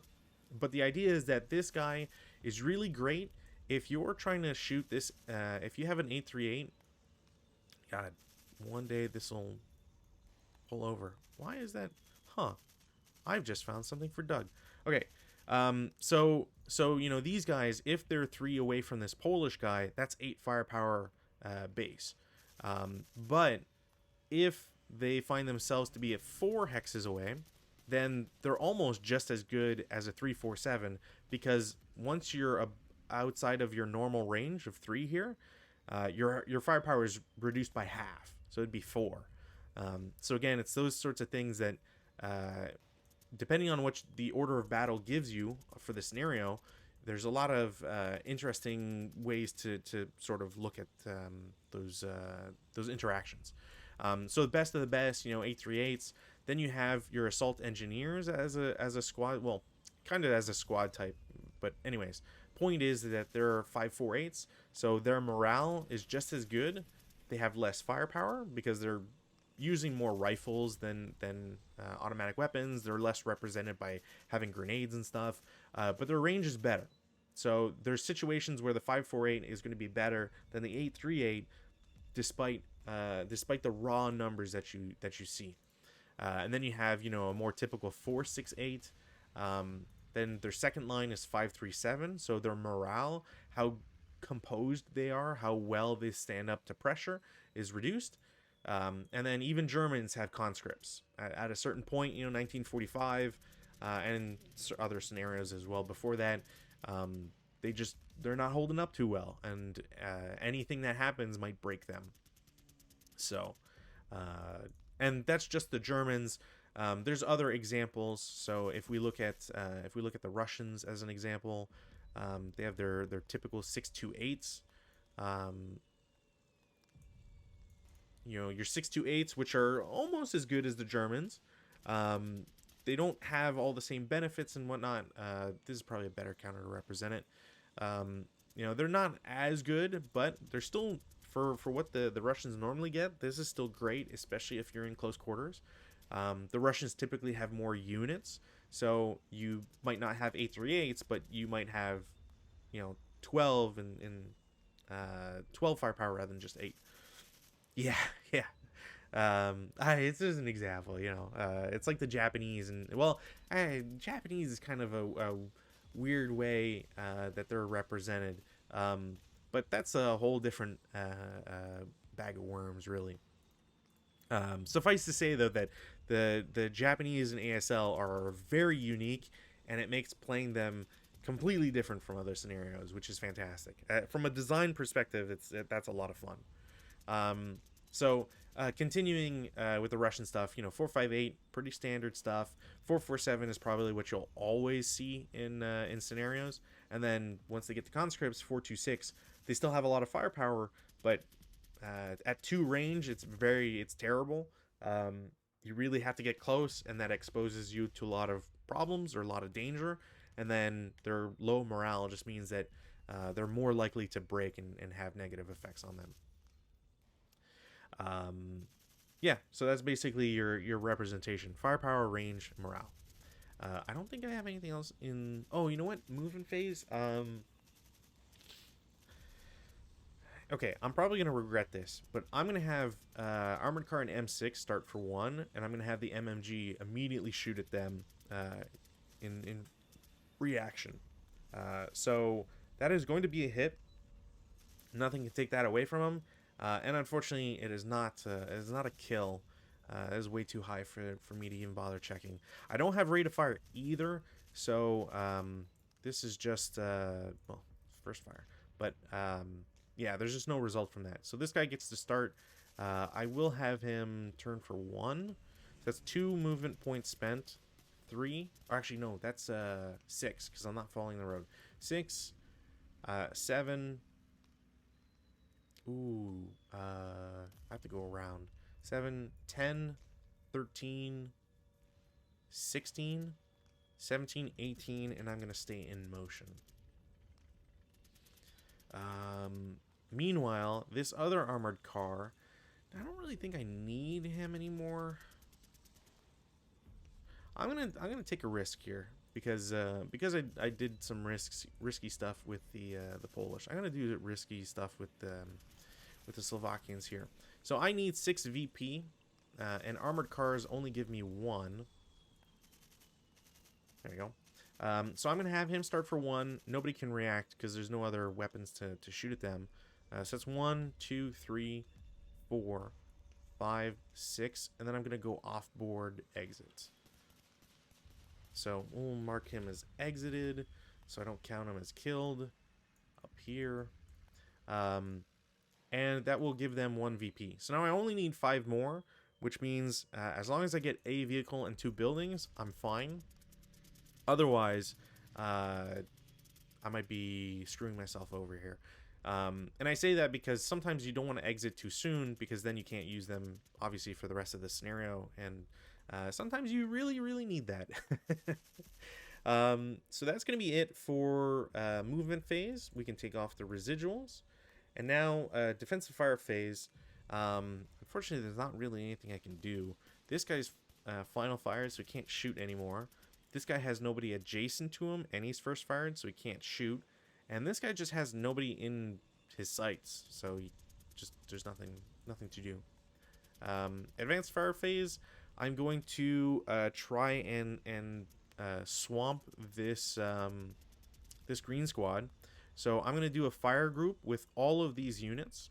G5, G4, H3, I4, and I3. They're all going to shoot at him. Everybody that's adjacent is going to be doubled and then halved for advanced fire phase. This guy's just going to be halved. And this guy pinned is going to be halved twice. So once for advanced fire phase, once for being pinned. So to give you an idea, it goes from 3 to 6, halved to 3, and then pinned, so halved to 1.5. This guy is also providing 1.5, so it's 3. So 3, 6, 9, 12. It's also going to automatically encircle because I'm shooting from 2 opposite directions, but I forget if starter kit has encircled, so I'm not gonna be too worried about it. So it's a 12 up 2 against the green squad. That is a 9, which is terrible because that goes to 11. 11 on 12 is no result.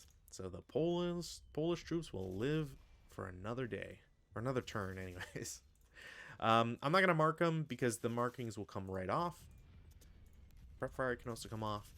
Route phase, there are no routes to do, so everybody stays where they are.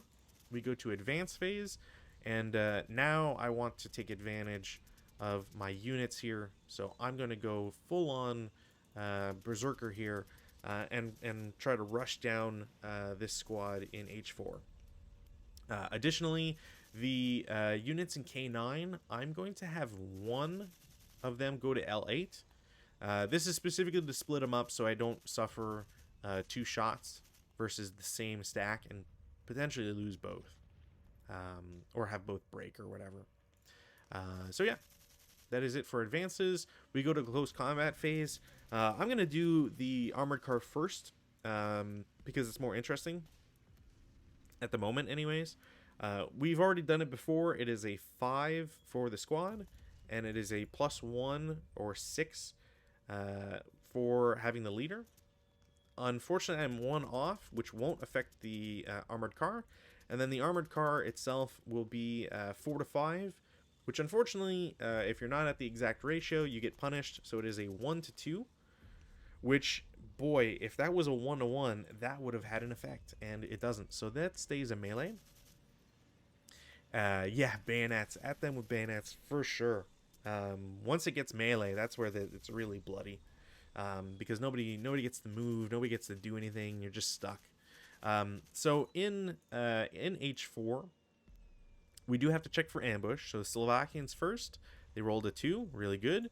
The Polish will roll a 6, which means they get ambushed, which is not good. Basically, for anybody who hasn't dealt with ambush before, the Slovakian side, because they won the ambush roll, they will go first. It has not been good for the Polish troops, which is a little surprising because this scenario, according to the ASL archive, which I always talk about, but I never link. So you know what? I'm going to throw a link today because why not? So ASL Scenario Archive, for anybody who doesn't know, super great service. It's free. You can go on there. You can create an account if you want. You can look at all of well, most. I don't think they have all the publications that have ever been printed. And they'll have overviews. You might see my after action reports. You might see a bunch of other people's after action reports. You can request a game. So some people might be looking, and if you really want to play a specific scenario, you can always put it there. If you're just curious, you can see all the different vehicles that are in the game, all that sort of stuff. Fantastic website. Really can't promote the archive enough. So in this scenario specifically, the record so far is 5-9, which I'm surprised there's no draw. Actually, you know what? I'm gonna see if that's a misattributed link here. Can we find across the border? Oh, there we go. Don't know why Roar wasn't connected. So in total, it is 16-32. So the Poles win twice as many times as the Slovakians, which I know that sounds extreme. And for anybody who is still curious, like don't ever let that put you off on starter kit. And the reason for this is that if you play a scenario, almost all scenarios, you'll notice that there's a little section typically next to the map or the image that's on the card itself that says balance. So if the Poles always win this one, or they're more likely to win, you take the balance for the other side. In this case, if I was playing with the balance, the Slovakians would get 2 LMGs. So they get some support weapons, it increases their firepower, that sort of stuff. Every scenario is different in how they treat their balance. Sometimes it's removing units, sometimes it's an extra units, sometimes it's abilities, it's all sorts of stuff. And you don't even need to really care about the record itself. If you're playing against someone who has more experience, that person should probably give you the balance so that you have more to play with, or it's not as difficult for them. ASL is unfortunately, when you're learning ASL, as I did for like a few years, because I just didn't get enough games in quickly enough. But ASL is very much a game where you should expect to lose, but only because you're constantly learning concepts. So you shouldn't ever let it get to you. The best way I can put it is like the second scenario I ever played, and I was telling this to Rutan last time, the second scenario I ever played involved skiers. I had no clue what they did. didn't know the bonus movement that they gave when they were going downhill specifically. It was kind of a mess. But I wasn't planning on playing that scenario at the day of. It was my first day I'd ever played ASL against somebody else, so it was still a fun day, and I will never I will hopefully never forget that. But expect to lose a couple times, especially against someone who already plays ASL. If you're two new people, then hey, just go at it, have fun. Yeah, just mess around. That's all I can really say. So back to the CC. As I said, the Slovakian troops got the ambush, so they will have a 9-4, 2-1, and they will get a -1 to their roll. So 2-1 is a 7 that they need. I rolled a 9. There's only a -1, no effect. The Polish will get to retaliate. I'm gonna have them attack only one enemy squad, uh, just so that they have the 1-to-1 ratio. 1-to-1, they'll need a 5. They have a +1 to their roll, so they'll need a 4 or less to have any effect. And they don't, so there's no effect. So this turns into a melee. Now all 4 of these squads are stuck. They can't do anything, they can't go anywhere. Which is great for the Polish if that lasts for another like 5 close combat rounds, which is it's probably not. Yeah. So turn 3 for the Polish side. We can take off pins here. Rally phase, there's nothing for the Polish side to rally, so they're gonna stick with what they got. The Slovakians, on the other hand, will attempt to self-rally their leader, which they will get. So 6+1 comes back. 6+1 is the worst kind of leader you can ask for, so he exists, but that's kind of the only thing that he's gonna do is just exist. And then I got 2 squads over an H9, so one's for each. The first squad will rally because they rolled under their morale of 6 with a 5, and the other guys rolled an 11, so they just stay broken. Prep fire phase. Now I do have some options here as the Polish side, so I think the simplest of options here is the green squad in N7 is going to shoot at the 447 in L8. That's going to be a 4-2. Unfortunately, no result. The medium machine gun is going to shoot at the armored car in J3. That will be a hit because it's just a +3 and I need a 10 or less. The 2 kill is not enough to eliminate the armored car, so that the MMG is considered to have fired. The 457 will shoot at the guys in K9. That is going to be assisted by the leader, so it's a 4-1, and that will also not have an effect. And I got nothing else I can do with the Polish side because everybody else is occupied, so there's nobody for me to move. So we go straight to the defensive fire phase, so the Slovakians can now get to shoot. First things first, I'm going to so I have an interesting call here. I can either do a 4-2 and a 4-2 or an 8-2. I really don't want this leader to be around anymore, so I think I'm going to do the 8-2 against the guys in K6. Doesn't matter. They will cower, and that won't be enough for an effect. There is a bit of cheese I could attempt. J2 could technically shoot at L3 because I can't. The Slovakians can't damage their own armored car. They don't have the weapon for it. They don't have the firepower for it.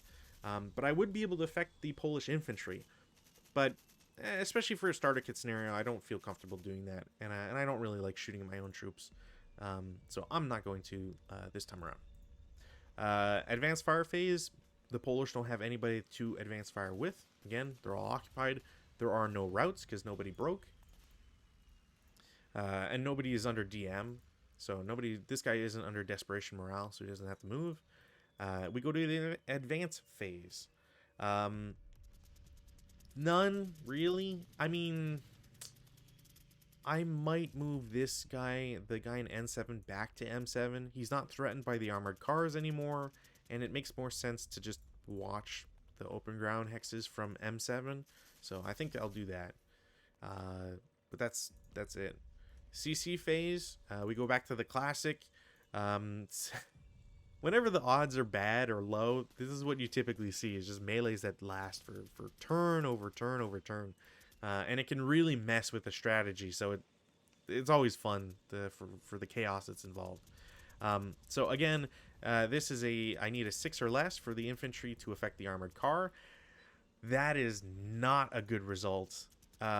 So whenever a unit rolls an original 12 against an armored car or an armored vehicle, armored fighting vehicle, really, they have to contend, or they will be affected by crew small arms. Actually, you know what? I'm gonna look at the starter kit rules. Do the starter kit rules have crew small arms? They better. How could they not? Crew small arm. Really? Starter kit doesn't have it? That's silly. They should have it. Melee? If I check melee? What if I just write 12? There's gotta be an effect for 12 and starter kit. I'm gonna house rule that in because you never see 12s on CCs against armored vehicles. So if you see they're stunned, yada yada yada. 12 firepower, 12 vehicles with red numbers, 12 rounds. Come on. Please don't do this to me, ASL. Please. Vehicles, ordnance breakdown. Yeah, breakdown number, low ammo. Come, where is that? 12 hexes range. All right, I don't see it. I'm gonna house rule it that it's in. So in full ASL. Yeah, but so I guess there's a there exists a big black book of cheese or sleaze, I think is what it's actually called, in ASL. So for example, I could use this 347 to shoot into the melee here that exists with my guys and the Polish green squad. And the argument that some people will make is, well, I just need to break the Polish units so I can progress further. So what's it matter if I'm potentially shooting and killing my own guys? I find there should be a penalty for it. ASL doesn't have any in the rulebook, so, and the beauty of ASL is you play it your way. Like, unless you're in a tournament that looks on at the rulebook as the be all end all, and you just whatever is written, you play it that way. But other people will house rule a couple things because it's more fun to remove some of the more gamey aspects of it. There's an example that I can't really give it in this scenario because there's just not enough troops left. Yeah, there's just not one that really, the shooting into a melee is kind of the biggest one that I can show right now. So shooting against units in with an armored car or armored fighting vehicle, really, I wouldn't have a problem with it in full ASL. Like, I would do it, and I would expect an opponent to do it. But starter kit just feels a little bit cheesy because, especially right now, they don't have a lot of troops. Doesn't really matter though, because in full ASL, which I'm just gonna add this into starter kit because I don't understand why it's not in, is crew small arms. So if a unit rolls an original 12 while fighting an armored fighting vehicle, in this case the armored car, you suffer casualty reduction. So one or both of these units could be reduced. We do random selection, so leader and then squad. The leader is casualty reduced, so he is injured. Automatically he picks up a wound, and then we determine wound severity. If I rolled a 5 or 6, he would have been dead. He only rolls a 3, so he's fine, but he gets the wounded marker. Unfortunately, I have to pull out the extra marker because it's simpler to just have the red cross symbol on there. But a wound A wounded unit, they only have 3 movement factors, so a leader's movement is cut in half. They can't carry anything because they're injured, and their morale and leadership is decreased by 1. So in this instance, because he's an 8-0, he is now technically a 7+1. So he's worse at doing everything now. This also does not remove the ability for the armored car to shoot back, because that was just the penalty from the Polish side. So the armored car will shoot. Again, it is a 1-2. I needed a 4 or less. I didn't get it. So this melee will continue. Over here, because it's the second turn, ambush no longer applies. So it's just a straight fight between both sides. In this case, it is still 9-4. So 2-1 for the Slovakians. And the Polish will only target 1 for a 1-1. So the Polish will go first because they're technically attacking in this instance. It's a 1-1. I didn't get it, unfortunately. And then the return shot will definitely clear that number and eliminate the Polish squad. That was... I kind of wish I'd turned that around, because then both sides would have lost stuff. But so goes the random factor in this game. That is it for close combat for this turn. So we go to Slovakian turn 4. We don't do weather rolls, so don't have to check for that. Rally phase, there's only one rally to do. There's a broken 6 morale squad here. They will succeed. You might be asking how if I rolled a 7 versus a 6. If a unit is in woods or in a building, they get a -1. They're not self-rallying because they have a leader, so they get just a -1, so they'll come back. There's nothing else that can happen in the rally phase, so we go to prep fire. I don't need these 2 squads to move just yet. I have a bunch of new candidates that are going to move from the bottom right, and they're going to try and get into J5. I can go around this melee with this squad into the building, so that's probably what I'm going to do. Pick up those 2 points. Really make it impossible for the Polish to react. So 8 firepower. Both squads are going to shoot at the 9-1. It's an 8-2. They will not succeed again. And then we will go to movement phase. So in the movement phase, I'm going to have this armored car move off board. So actually, can I? Because the melee, they should be able to bypass. Yeah. So this will be 1, and then bypass doubled. That's 6, so 7 total. Back into M3 for, because I'm not on the road. So 10, 11, 12, 13, and then off board. They will be off board for 14, I believe. We'll label them exited, so I know. And then a second VP will be earned.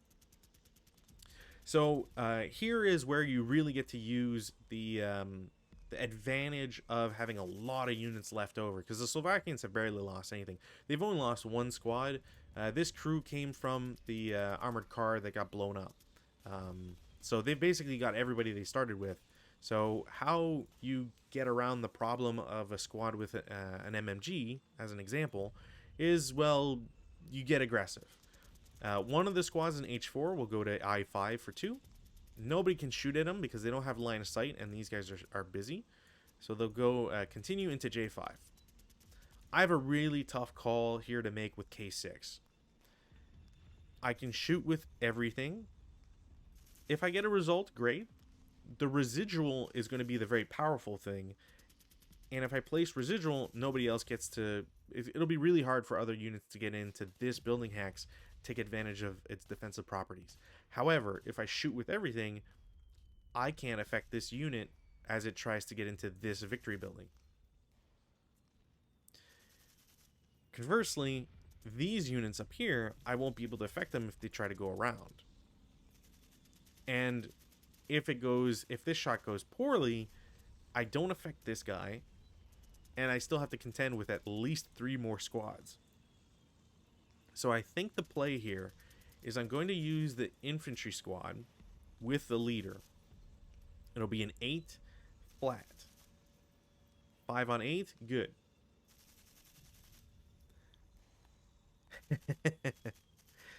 It makes a lot of, that's actually an appropriate quote, because many a time rushing a machine gun has proved disastrous for me. um, yeah, ASL can be frustrating in that like heartbreaking sense. Yes, the Butcher of the Somme. Um, Interestingly enough, there are uh, World War One scenarios for ASL. So if you're ever curious, you can look them up. I've played them; they're interesting. Uh, Critical Hit, which is a company that I don't really want to push people towards, do also make World War One scenario packs. So if you're ever interested in that, um, give a look at the free stuff to see if you like how the system plays with World War One, and then check into like Critical Hit stuff.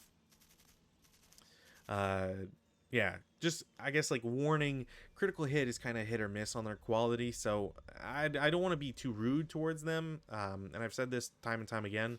Um, I have to respect the amount of effort that they put into uh, creating a lot of ASL content, but the play testing isn't always there, so it can be hit or miss. Um, but yeah, so that was a 5 on 8, which is a 2 morale check. 347 will pin because he equaled his morale, which is just fine. I kind of wish I'd gone. I kind of wish I'd broken him, but all right.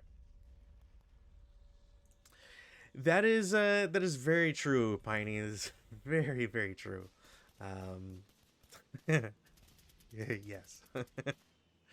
347 in H4. I will have the second guy go in H5 for 1, I6 for 2, J6 for 3.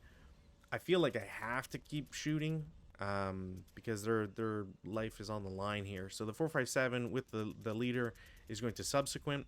It is a 4 firepower down 3. Oof. All right. Well, that's a 2 on 4, which is K2. So that squad is halved immediately as a casualty reduction. And then take a 2 morale check. Oh my. All right. What have my morale checks been today? This never happens.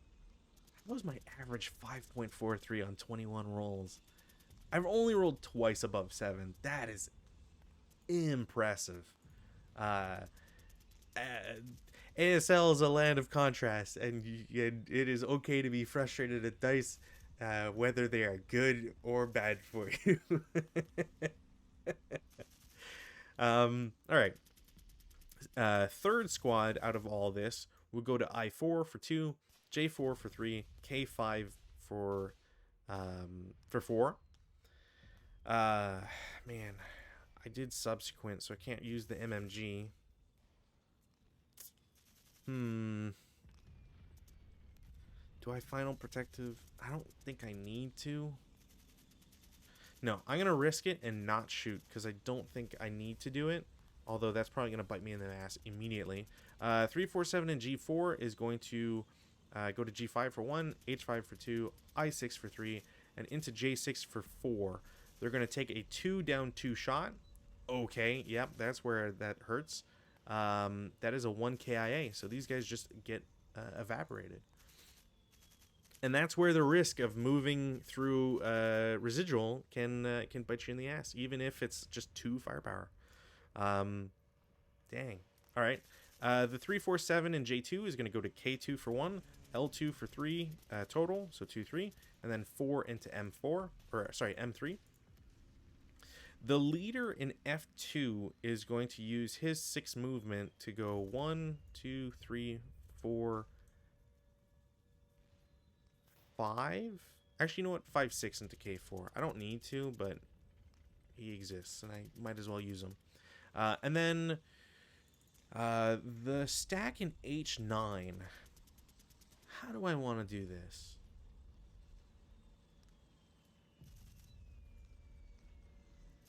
You know what? I'm just gonna be a stinker, and I'm just gonna keep plugging away at this because I really need this guy to die or be occupied. So, H9, one of the squads goes to I9, J8, K8. This green squad is gonna shoot at them. 4 down 2. 4 on 4 is a 1 morale check, and he will break. It is over their ELR of 2, which means he is reduced now to a conscript squad and will break. This guy is first fired. And there is a 2 residual. And then the leader... Actually, you know what? The leader doesn't need to go.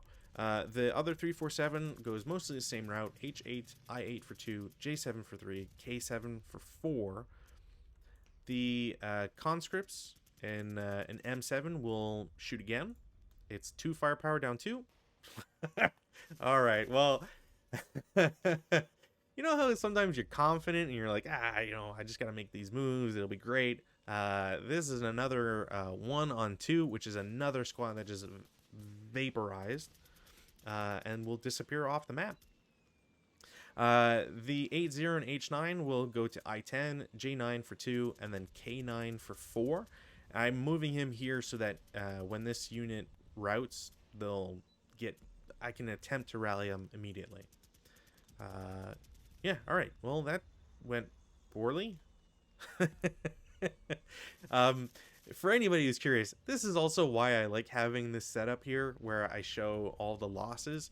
You can really see how, turn 1, losing an armored car plus the crew, that sucks. Turn 2, losing 2 half squads, whatever, no big deal.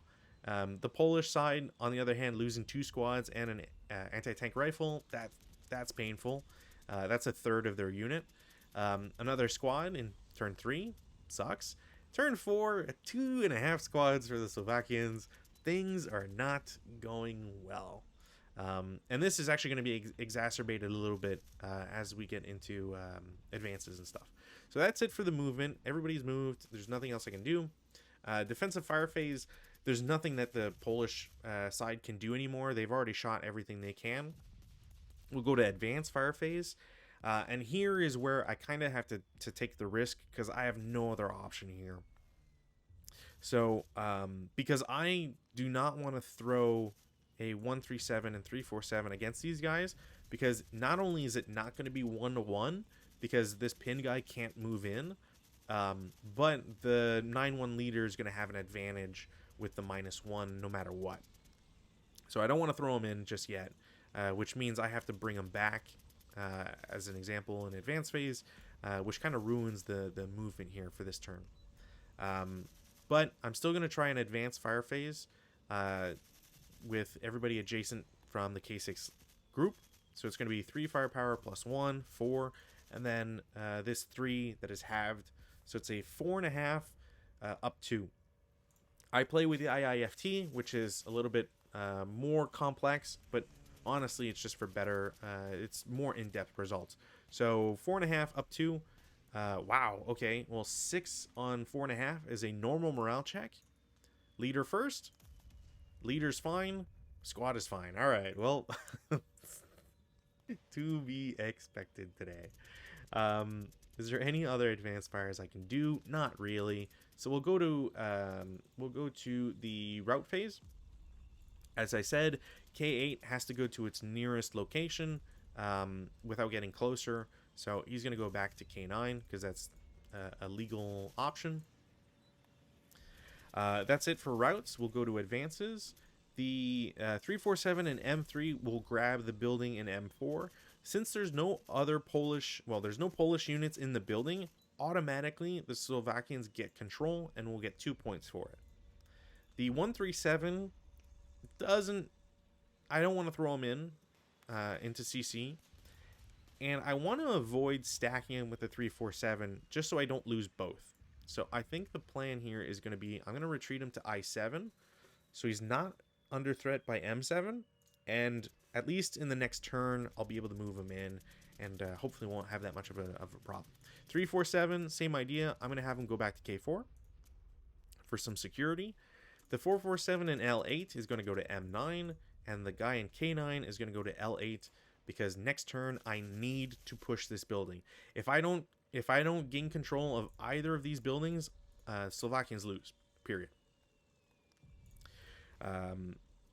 So that's it for advances. CC, we just have the eternal fight between a squad and a leader banging on the doors and trying their best to eliminate an armored car. They go first. Do they apply leadership? I don't think. No, they should.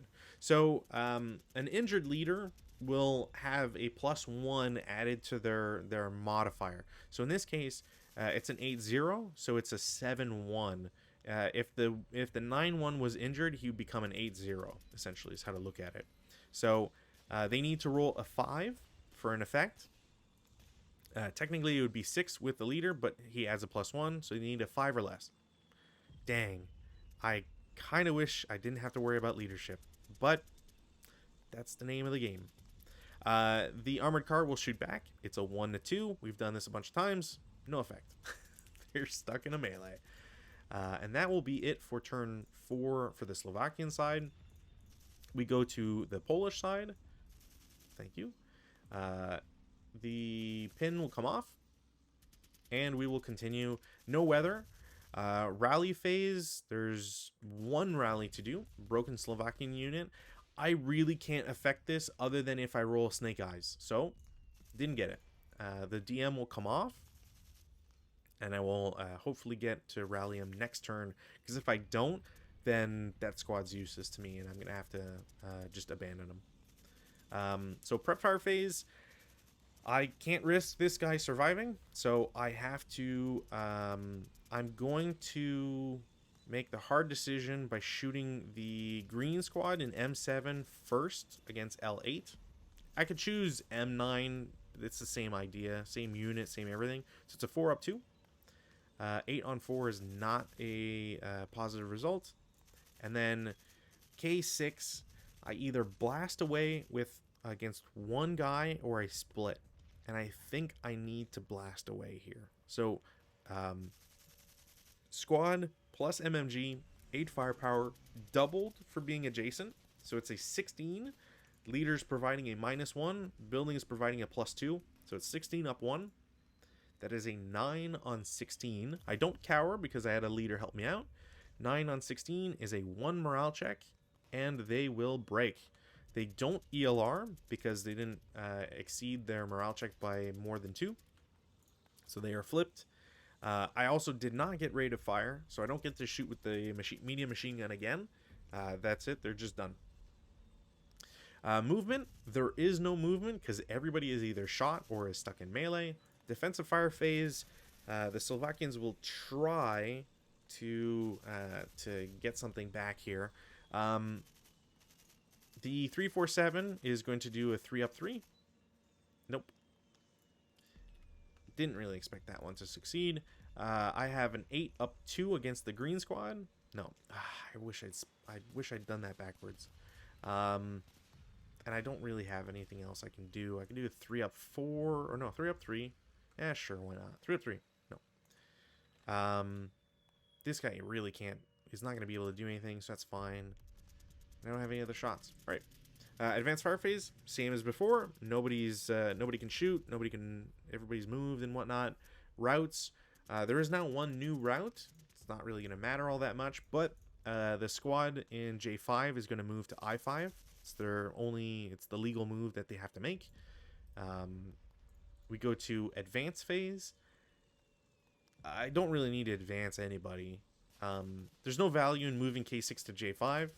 There's no value in moving M7 to N7, really. So I'm just going to keep it that way. CC, the Eternal Combat. 5 or less. Nope. That's twice now. 1 to 2, 4 or less. Nope. All right. They're just stuck in a melee still. And judging by their rate, that'll be it for them. Turn 5, Slovakians, last turn. The Slovakians need to make a push. If they're not successful, that will be it for them, and a Polish victory will ensue. I have to do self rallies first, so guy in I5. I basically needed a 2. Didn't get it, so that's fine. I don't have to worry about him anymore. The 5 morale guy in K9, I will get, again, I get a -1 for being in a building, so I will get a conscript squad back, which it's actually really good. So, rally phase is done. Prep fire, I don't want to prep fire. The reason because if I shoot in prep fire, I can't move, and I need to move to claim buildings. So, here's where there's a very tough question to make. I definitely need to get into this building, and I can without, and I know I don't want to risk these guys shooting because there's way more options that are problematic. So, with that in mind, who do I move and where? So the 137 is going to move to I6, and it's such a it would be a waste to use 4 firepower against them. So he gets there, gets into J5. I think I have to shoot the squad. So 8 with the leader, 8 flat. 8 on 8, normal morale check. He is dead because he rolled a 12. Alright, that's a great start for the Polish. That is their inherent firepower done. So they still have the machine gun, or they shoot a second time. Now,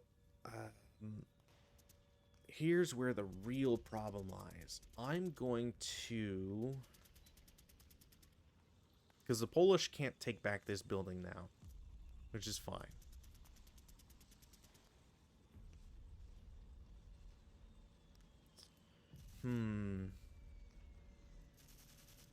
Oh, you know what? I wouldn't allow that because that'd be way too cheesy.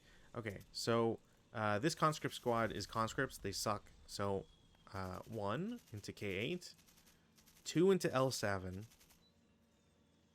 Greens are going to shoot at them. So it's a 8 down 2. They will cower. Oh, that's not what I wanted.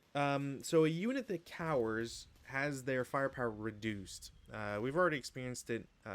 Green units, I believe, suffer it twice, but I need to double check. Inexperienced personnel, cowering. Inexperienced personnel shift 2 columns to the left. So instead of 8, it goes down to 4, which is not great. Now it is still down 2, and they're considered final fire, so they can't shoot again without taking final protective, which is the real ball breaker here, because I probably went from a draw or potentially a win as the Polish to most likely a loss. So it's still a 6 on 4, which is a normal morale check. They'll pass, okay.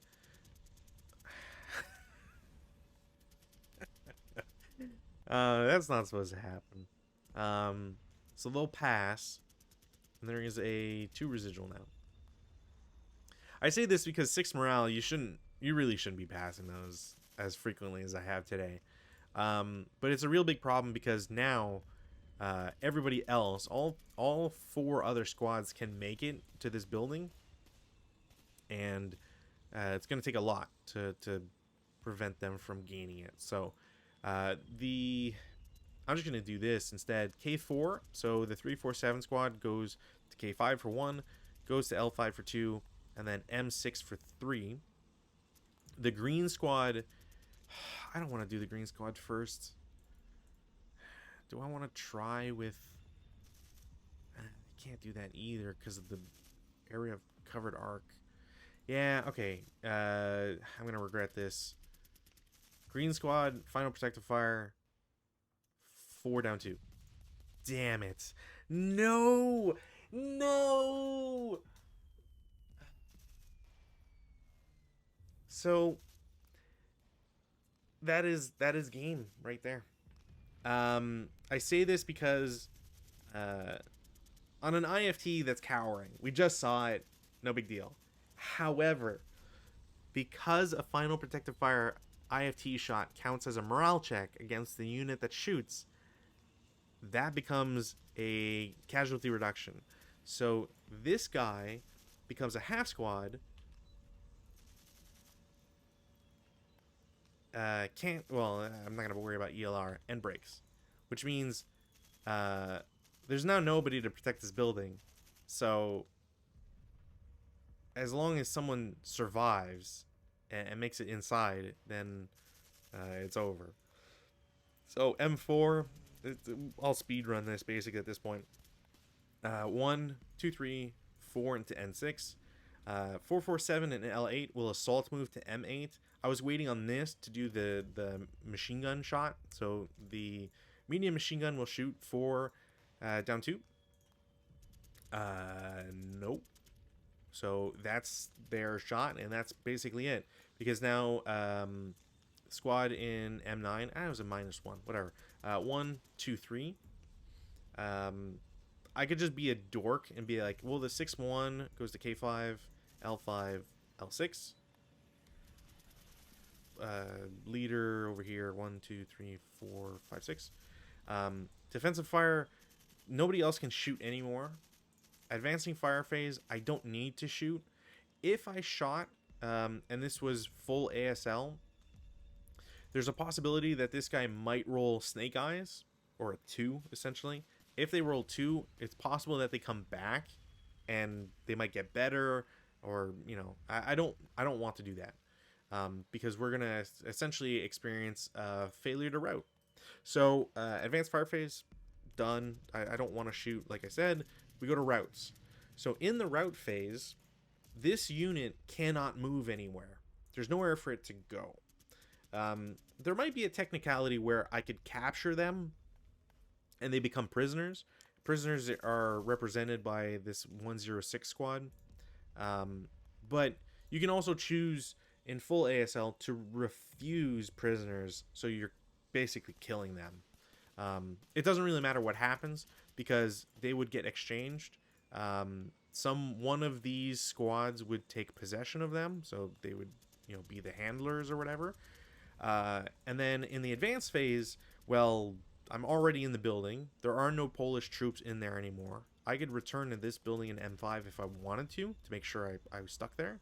And then I just move a couple guys in here. And that's it. So I would get 6 VP because I own 2 buildings and I had 2 armored cars exit. Yeah, about that. I'm only gonna say this because everybody points it out and it has to be observed. There are these German counters. They're real counters. I think their first printing was in the campaign game Kampfgruppe Piper, which is the SS in Battle of Bulge. You could figure it out. Every side can conduct massacres and refuse prisoners in that sense. There is an actual rule for massacring troops, which does a funky thing where you're actually boosting the morale of the opposing troops because they then realize you're not taking prisoners, so they're more resistant to it. There are scenarios, to the best of my knowledge, there are scenarios where those actions are either in effect automatically, or not that I shouldn't say they're encouraged because they're not, but they might be the focus of an objective, or otherwise mentioned in the special rules that, you know, that it happened. Basically, but if there's anything for me to preface to new players of ASL is obviously it's not the main focus, and it's in there because it has a valid impact on the game. I do appreciate its inclusion, not the SH troop counters specifically. Those could go to the bin. I don't really care for them because they're just German counters but with SS markers on them, so whatever. But more importantly, it's important to acknowledge those things, and there are scenarios where if you look at a scenario card, they have an introduction and usually an aftermath or post-action blurb about it. And scenarios do a really good job of getting you to understand sort of picture the battlefield that they're on or the actions that took place. Some scenario designers, some third-party products actually do a really, really good job. And I need to actually go through my folder right now because otherwise I'm going to forget or not name the group properly. Um, I believe Rally Point is the big one here. Yes. So I'm sure there's other groups that have done this, but there is a third party scenario designer in Rally Point, otherwise known as Schwerpunkt or Schwerpunkt, whatever. Um, Basically, one I think is an outgrowth of the other. The point here is just that if you look at their scenario cards, they will actually list the source that they're pulling from for their scenario. It's it's probably apparent or readily obvious that the scenarios that are played aren't one to one representations of what happened historically. Some cases they are. But it gets really hard once, if you don't know what the actual numbers were, you're going off of memoirs that might not have it accurate. There might be differences between a memoir and an after action report, all that sort of stuff. But um, Rally Point, as an example, posts their source. So they will tell you the author, they will tell you the book title, they will tell you when it was printed, where, in most circumstances. I'm pretty sure they do it for all of them, but I'm not 100% sure. And they will also tell you the page. So if you play a scenario that you really enjoy, you want to know more about what happened, how did the Russians take over this position, they stormed a building or whatever, you can probably you will most likely find it in the scenario card because they will point out the source, which is fantastic. I really wish more designers did that because not only are you spreading not only are you creating cool scenarios that everybody gets to play, or everybody that buys the scenarios anyways gets to play, but you're spreading knowledge and being able to get a better understanding of World War II in its entirety. It's super cool. Honestly, I can only applaud Rally Point / Schwerpunkt for doing it, and I really wish that others did it too. Giant asterisks on this. There are other products where designers do this specifically. It's just not in their every day-to-day thing. A really good example is way back in the day. This is like 3 years ago now, or near 3 years ago. I played a scenario pack / campaign called The Long March. This was a scenario pack by Heat of Battle, another designer that I don't believe I know their website still exists and you can go to it. I don't think they actually sell or will ship product anymore. I don't know if they even respond to emails, that sort of thing. But campaign games especially will typically have a lot of some introductory paperwork, so it'll tell you all about what's going on and blah blah blah. The Long March specifically is the Chinese Civil War in 1936 through and further, as well as some stuff before 1936, because 1936 isn't the specific start date for the Chinese Civil War of that era anyways. But they also have a list of credits at one point, and I do believe that they list some sources on, if not on the product, they might do it on their website. I forget which, but I also might not have every page scanned. So it's cool stuff like that. It's honestly, it's always it's one of those, I think, underappreciated things about ASL. But getting back to the scenario, just for funsies, I'm gonna roll this close quarters combat, the CC phase, because I really want to see these guys succeed. Dang it, and this just stays a melee. So in some instances where you would need to have units remain and be in good order, these guys, the 457 and the 80 here, would fail that condition, because if you're in melee, you're not in good order. It doesn't matter here, but it's something to that you can get screwed over on other scenarios if you're not cognizant of it. So just another thing to learn about ASL. So really surprised I pulled this out, to be honest. The dice were incredibly good for morale checks outside of like 3 of them. Yeah, my average was 5.85, which on 27 rolls is fantastic. Um, Surprisingly, my CCs were bad. Um, but yeah, so that is it for tonight for this scenario. Um, as mentioned, it's Monday, so Mondays, unfortunately, solo days, but we are continuing the Case White Westerplatte campaign game. So we should be playing that on Saturday, myself and Rutin. Um, Also, shout out every time I remember Hypnobeard. I miss you. Thank you for playing the Long March and on all those other scenarios. Um, if I mention the Long March, I have to mention you because yeah, you're still a great person, and I only wish you had time to devote to ASL again. Um, but uh, getting back to Westerplatte, so Saturday, same time as always, 7 o'clock EST, we are going to be playing scenario 4? Yes, 4.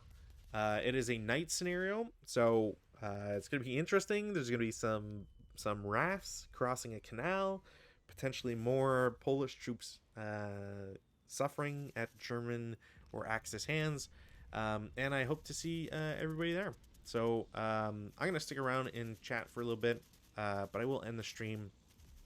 Piney, thank you for stopping by. I really appreciate it.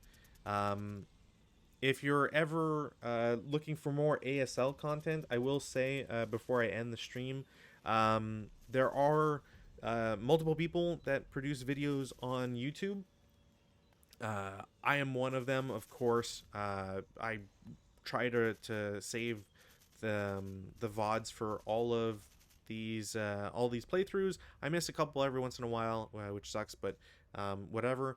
So I try to put all my stuff on YouTube, same name. So if you ever look for it, you'll find it. Stu, ASLing with Stu, I think is his YouTube name. You know what? I'm just gonna go to YouTube right now. ASL with Stu, is it? God dang it, ASLing. Where the heck? Oh, right, it's Vassal with Stu, isn't it? There we go. Vassling with Stu. It's VASLING space with space Stu. He does.